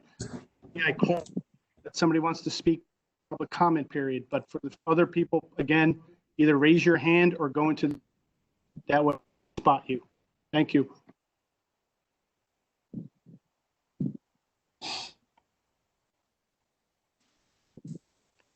Chairman, there's no more questions for the planner. Then we'll go directly into the public comments. Mr. Chairman, I'm sorry. anything? Mr. Chairman, if I just have one question for the planner, real quick, and it's kind of tied to the engineering and to your comment regarding fencing. Mr. Frood, is there any fencing proposed around the detention basin to the rear of the property? There is not, no. And you provide testimony as to why there's no fencing as to the detention basin on building 2. Is there any reason why there's no fencing along the detention basin on building 1? So it's designed, it has side slopes of 3 to 1, which are more than adequate to get in. If there's comments from the board or from the staff of town, we would look at that again. Would a fence around that detention basin create a safer condition than not having a fence? It's a very open-ended question. It certainly depends on what's happening. I've had a lot of conversations with engineers regarding stormwater management and putting fences around them. Very often you're not going to deter people from getting over a fence. Sometimes a fence hinders response time and ability. So it's kind of, it can be looked at either way. I wouldn't say it's necessarily definitely safer with a fence. Okay. Would a fence, at least, perhaps not around the detention basin, but at that southern property line, remove the light spillage that you're requesting as part of your request? A fence on the property line, on the line that divides the residential and the M2 zone, or the A and the M2 zone, because of where the lights are affixed, is not going to have much impact, because the lights are at 30 feet high. They are shielded to prevent much light spillage, but a fence at 6 feet high or so isn't really going to cut off a 30-foot high light. But the light dissipates within the first 30 feet or so to 0-foot candles, which is in the middle of the detention basin. So by the time you get to the kind of residential line, if you will, which would be the back of the basin, you're at 0. Okay. Would a fence at that location also help reduce noise generated from the trucks towards the residential area? I'm not a sound expert. I couldn't speak specifically to that. It would have a lot to do, I'm sure, with the material of the fence and the makeup of the fence, but I'm not a sound expert to be able to comment on it. Okay, thank you. I have no further questions. Thank you, Mr. Chairman. Okay, if there are no board questions or comments, we can open to public comment. Okay, so the first person we have is Dinesh Singhal. We'll unmute Dinesh. Okay, go ahead. So this is your opportunity to comment. Ask to provide your address, and the board attorney will swear you in. Sir, can you hear me? Yes, I can.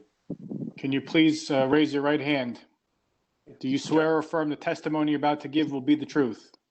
I do. Could you please state your name and spell your last, and provide us with your address, please? Dinesh Singhal. Last name is S as in Sam, I-N-G-A-L. And I own the neighboring 2 lots on 73 and 74. Those are both medical office buildings. Okay, sir. Thank you. Go ahead. So I'm a cardiologist. I'm sorry? May I interrupt before he speaks? Is he represented by counsel? Yes, Pete Wagner. I think if he's represented by counsel, counsel can speak on his behalf. I don't think he has the ability or the right to speak. He is in this matter, and I would object to him speaking. Well, that has been our policy for 1,000,000 years. If there's council representation, that person is speaking for you. Okay, so Mr. Wagner can make those comments for me then. The lawyer should Thank make you. the comments, yes. And I do see that Mr. Wagner has his hand up, so we will.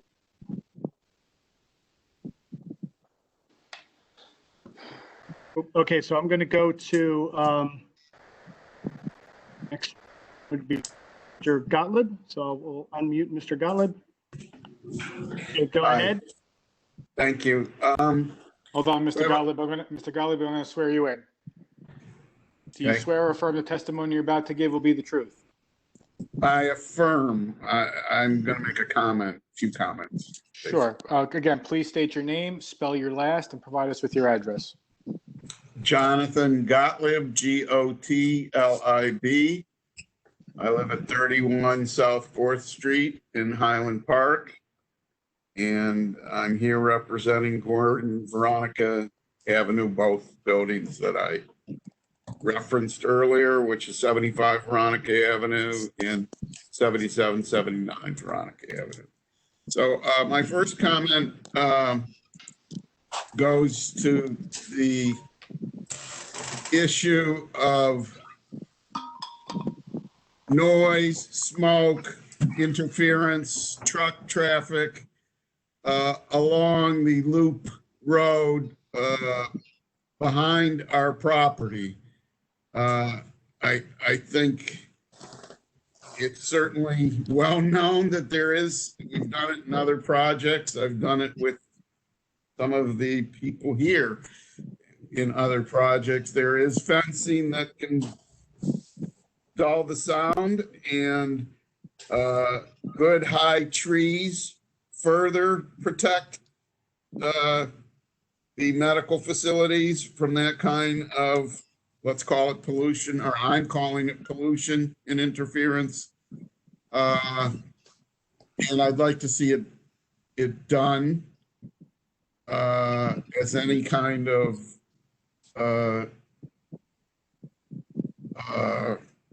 approval of, as a condition for approval of the process. As I noted before, there's trees around the facility, but not protecting our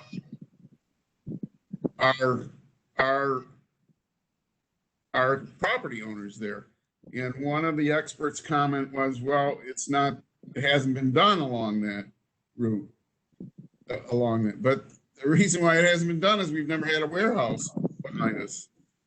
We've only had medical office buildings next to us, and they're fairly contiguous. So that's why it hasn't been done. The next comment I have has to do with what I would say is kind of speculation in terms of the traffic. We talked about the days the traffic study was done. It's not a true representation by any sense of any traffic study I've ever seen. It usually goes over a period of weeks. And in terms of questions, you had questions from a caller who was a resident on the south of the property, and one of the experts said, well, we don't know, and we don't even know that the property is going to be used 24/7. And then another expert said, well, the traffic will be reduced to the area I was concerned about because it will be operating 24/7. So that's very inconsistent. Also speculative is this idea that there's room for trucks to make a left turn on Veronica Avenue and go down to Hamilton if they want to go to 287, which a lot of these trucks are going to want to do. These are big, heavy semis, not to mention 2 years of heavy-duty construction trucks. And I'm sure everybody can take notice of the fact that these trucks turning left, if there isn't a light there, are going to have a hard time slowing traffic down when ambulances are trying to get in and disabled people's vehicles are trying to get in, coming from both directions, and they're just going to block the roadway. And so the idea that it's not a problem, it frankly hasn't been studied. The study, as the experts said, pertained to the corner of 27 Veronica Avenue. Nothing's been done about, there has been no study. And I oppose this application and don't think the application should be voted on now or 2 weeks from now until a wholly independent traffic study is presented to the board, either at the board's request or maybe as a joint effort with the other affected property owners. And finally, I think that these variances are not needed. You could shrink the property, the development. I developed a 900,000 square foot warehouse for the Army Corps of Engineers overseas, and you could get the same amount of trucks in here, making the facility a little less large. And I think the fact that there are other warehouses going up ought to inform the board that perhaps not this year, but in 3 years from now, there are going to have to be improvements made upon Veronica Avenue and probably down at Bennett. And while there may be environmental challenges to getting to 27 ingress and egress or to Bennett, there's got to be a secondary ingress and egress for this project to go forward. And B, I think someone has to be really cognizant of the fact that we're asking the taxpayers 3 years down the road to pay for whatever improvements are going to be required on Veronica Avenue and on Bennett's, and I think that's a serious mistake. And for all these reasons, we vigorously oppose this application. Thank you very much. Okay, thank you. Anyone else? Yeah, so we have Mr. Wagner. So, Tom. All right, go ahead. Thank you.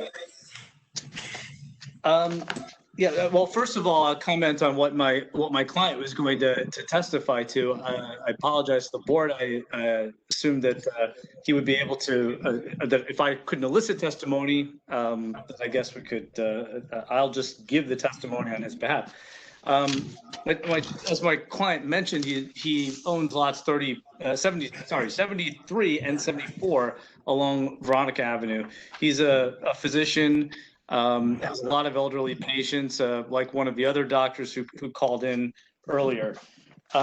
His concern is that even now with the truck traffic along Veronica, essentially he's already had trucks pulling into his lots and turning around and even causing damage. Now he's got what will be a driveway to a facility, a very large facility, right, literally his backyard, that may result in even more of these trucks doing the same thing. He has elderly patients that are going to be in danger from the truck traffic that is all concentrated in one location on Veronica.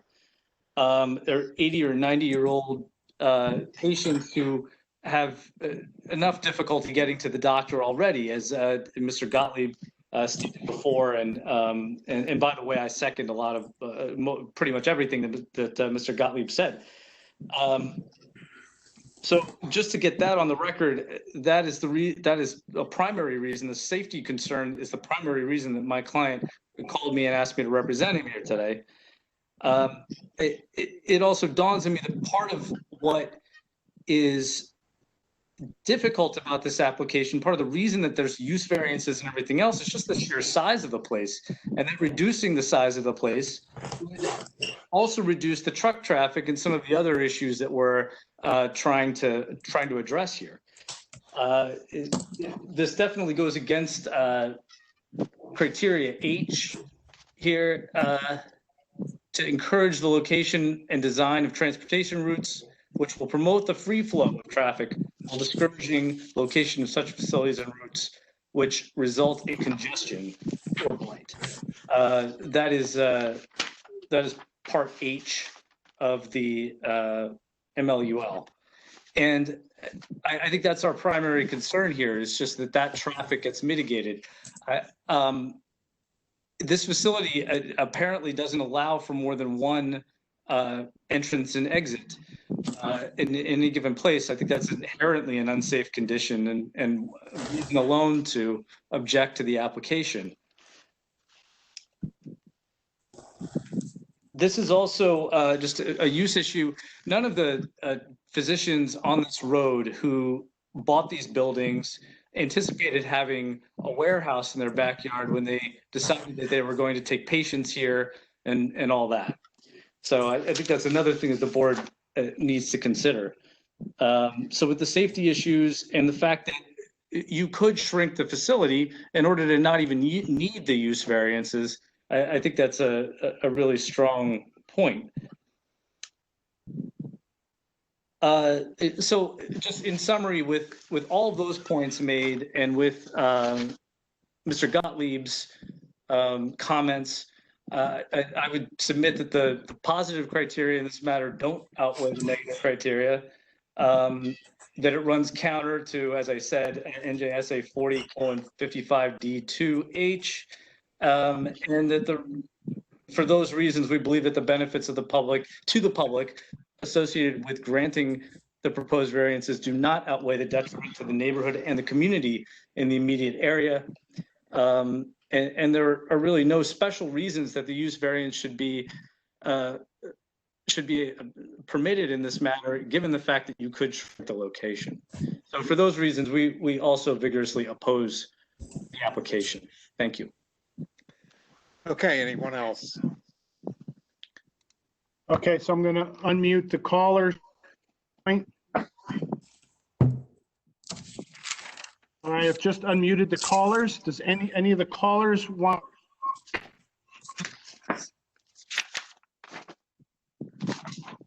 Any of the statements or comment at this time?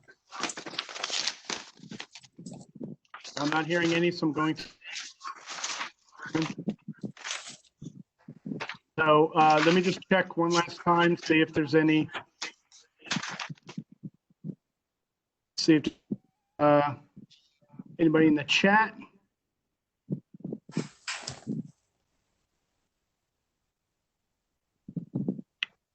Now, Mr. Chair, anybody else wishing to make or comment at this time?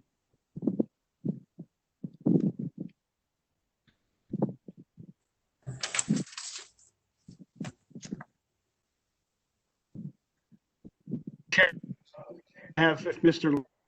make a close statement at this point. I'm sorry, I didn't hear you, Mr. Haley. I think we should close. That's what Statement at this point. Yeah, I think we should close the pub. Sorry, we should close. All right, we'll close to the public. And then, Mr. Lampert, you have decisions to make. If you want to proceed to conclusion or not.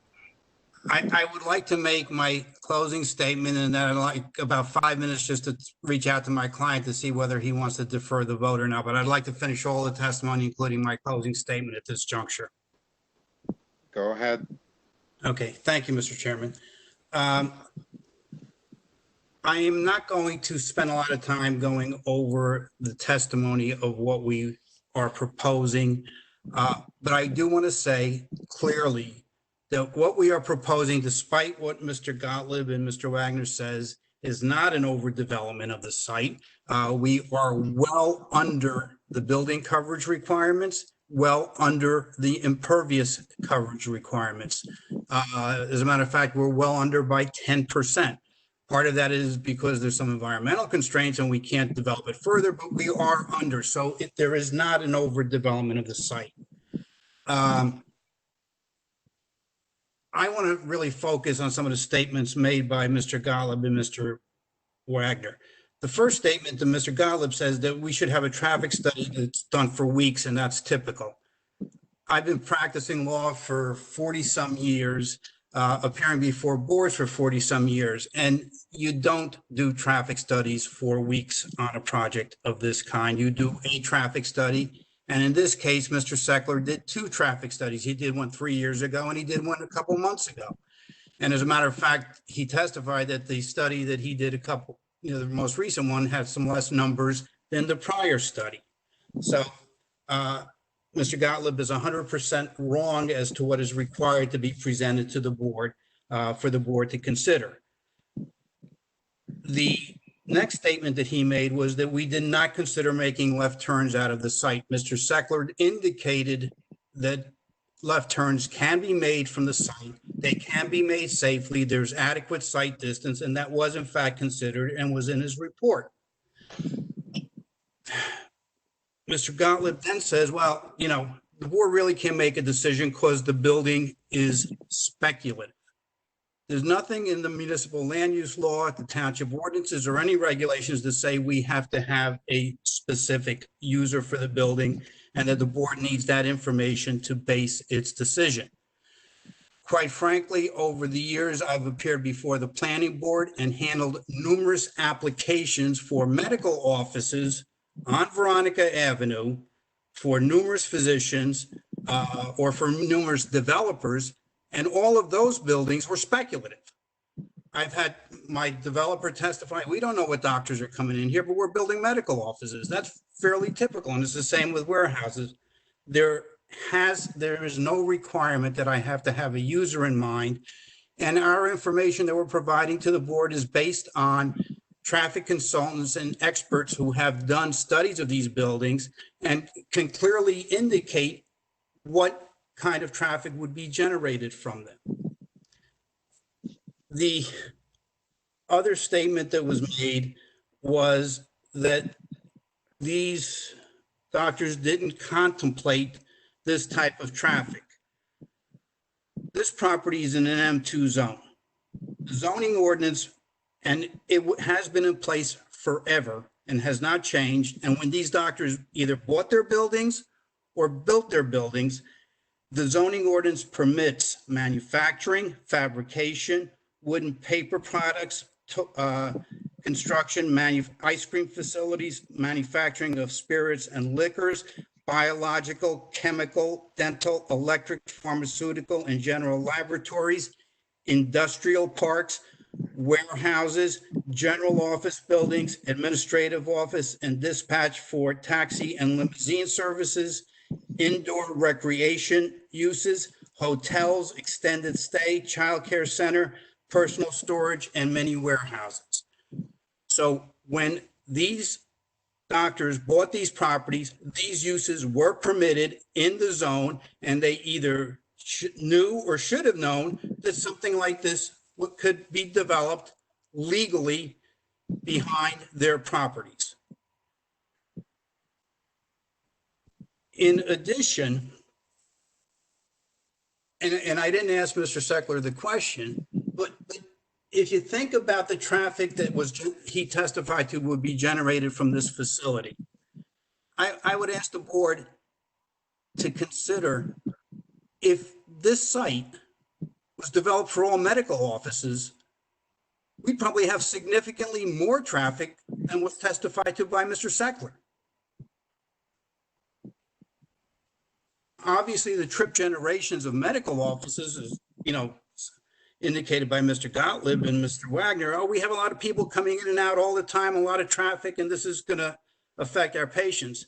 So instead of building a 400,000 square foot warehouse, if we built 400,000 square feet of medical offices and had patients coming in and out, then what would the effect of the traffic be on Veronica Avenue and on the intersection? The other thing that in dealing with the issue of traffic, the board cannot deny an application based on traffic.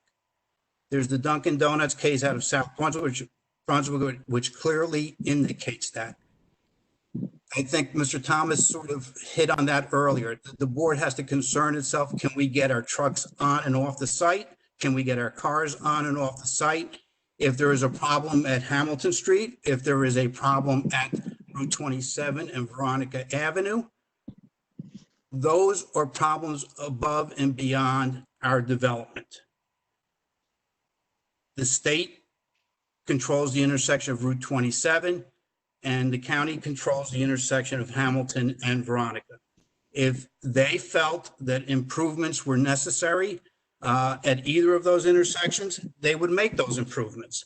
But the board can't say, well, you're going to add 13 more seconds of traffic, and then we need to turn the application down. The board cannot do that. The board cannot consider those intersections as a basis for denying the application. And as your counsel, upon query of Mr. Thomas, the only reason you're reviewing this application to begin with is because of those detention basins. And I think it is clear that those detention basins are better for any residential development that may occur on Bennett's Lane, because it provides a more significant buffer for any residential development on Bennett's Lane.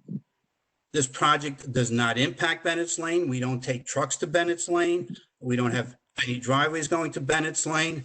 All we're doing is providing a detention basin. And that will add additional separation between any future dwellings, should they be developed on the A-zone property. The other issue that was raised by Mr. Gottlieb is we need a second driveway. There is nothing in your ordinance that requires two methods of ingress and egress. Mr. House normally would prefer to have two methods of ingress and egress, and he so stated in his report. As testified to by Mr. Frood, we contacted a bunch of property owners that have the ability to give us an emergency method of ingress and egress through their properties, including some of the people that are here this evening, and we were rebuffed. And as a result, we met with Mr. House and then decided to do some minor reconfigurations to the driveway to make him satisfied that his vehicles can get in and out of that property safely. So there is nothing in your ordinance that requires any second method of ingress and egress. The bottom line is we have a permitted use. Shrinking the building is really something that, you know, everybody says we should do, but why? We have the right to build that building with that coverage. We have a right to put an underground detention basin in on that property. And if we did, we wouldn't be before you, we wouldn't need a use variance, and we could build the same building. Mr. Frood clearly indicated that there are substantial benefits for building the above ground detention basins on the two properties and not doing the underground basin. But this site would not get smaller if the board said, don't do the basins above ground. And it appears that the sole focus of these objectors is give us a smaller building, give us something that's less than you're proposing, even though we meet all of the zone requirements as to coverages. And for that reason, I think that we have adequately justified the variances for the detention basins. We are entitled to the site plan, and we are entitled to the minor bulk variances. If the board had a concern about the detention basins, they can deny the use variance, and we would accept the site plan with the underground detention basin, which we have the right to do. I think it would be a big mistake because the basins are a benefit not only to the aesthetics of the area, to the potential residential developers along Bennett's Lane, but to also for the maintenance of the basin as indicated by Mr. Frood. So the issue is not whether we can or cannot build this building, because we can. The question is whether these basins should be there, and I think we've justified that, and the variances are minor. The other thing I want to point out is that a lot of these points by these objectors are complaining about the traffic for their medical offices. Franklin Township has OP zones, office professional zones. They have office condos. There are a lot of areas where doctors can have medical offices that are unfettered by trucks. These doctors chose to put their practices on Veronica Avenue in a zone that allows warehousing. And now come to the board and say, well, we're here, we have the right to be here, but the warehouse behind us also has the right to be here. We don't want them there. Under the ordinance, this warehouse is a permitted use. If these doctors had a concern about trucks, if these doctors had a concern about that kind of traffic, They could have put their practices in other zones in this town in which they are permitted and would not be encumbered by the truck traffic. I think that we have adequately proved the basis for the use variance, the minor bulk variances, the subdivision approval, and the site plan approval, and I would respectfully request that the board approve this application. I would also ask for about 5 minutes, and I know it's getting late, so I could talk to my client to see if he wants to go to a decision tonight or wait. Let's see if we can make it less than 5 minutes, but I'm going to ask him to call me right now.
You're unmuted, Blanford. I am unmuted. I can hear you. Can we carry this for 2 weeks and have the vote in 2 weeks and hopefully have 7 members? That's your right. We can do that. Give us a few moments here, because we're going to put up, can't just announce, we have to put it up on the screen so people know where to go.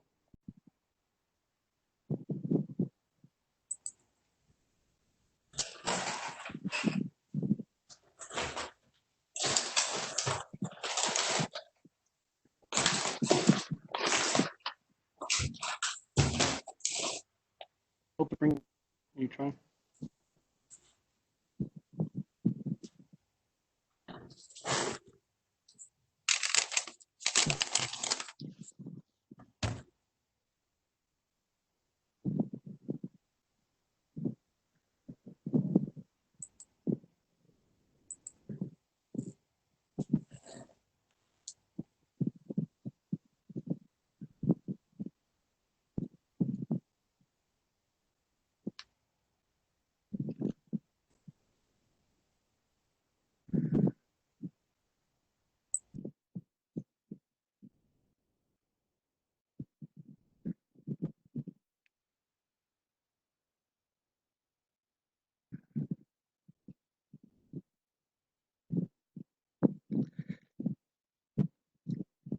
Minutes. The first time we've had to do that.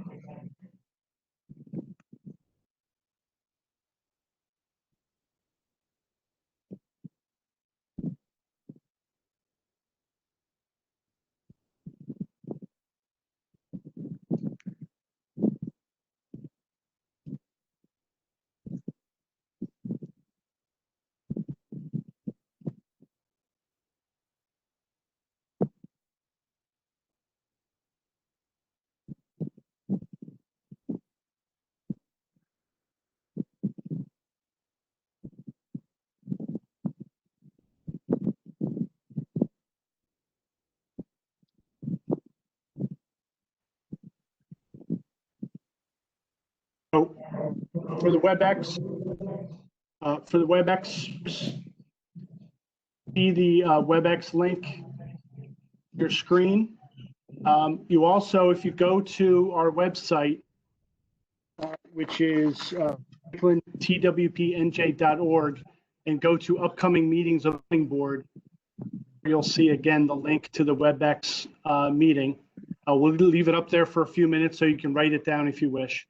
For those who are in, the call-in number will be 1-408-488-9388, and the access is 129-36-2387. Again, if anybody has any, if you didn't write it down, you can call Christine at 732-8700-215, or you can email her at christine.woodbury@nj.com. So the meeting will be carried to July 16th p.m. And unless there's no new information or whatever, there's no formal input, public input or whatever, unless there's new information.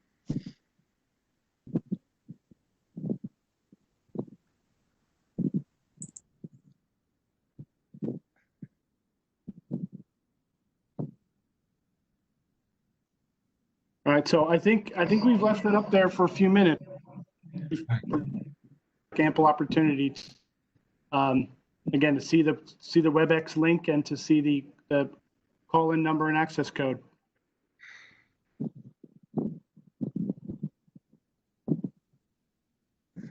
Mr. Chairman, I move that we adjourn. Is there, if there's a second, then the Second. meeting's adjourned. Thank you all for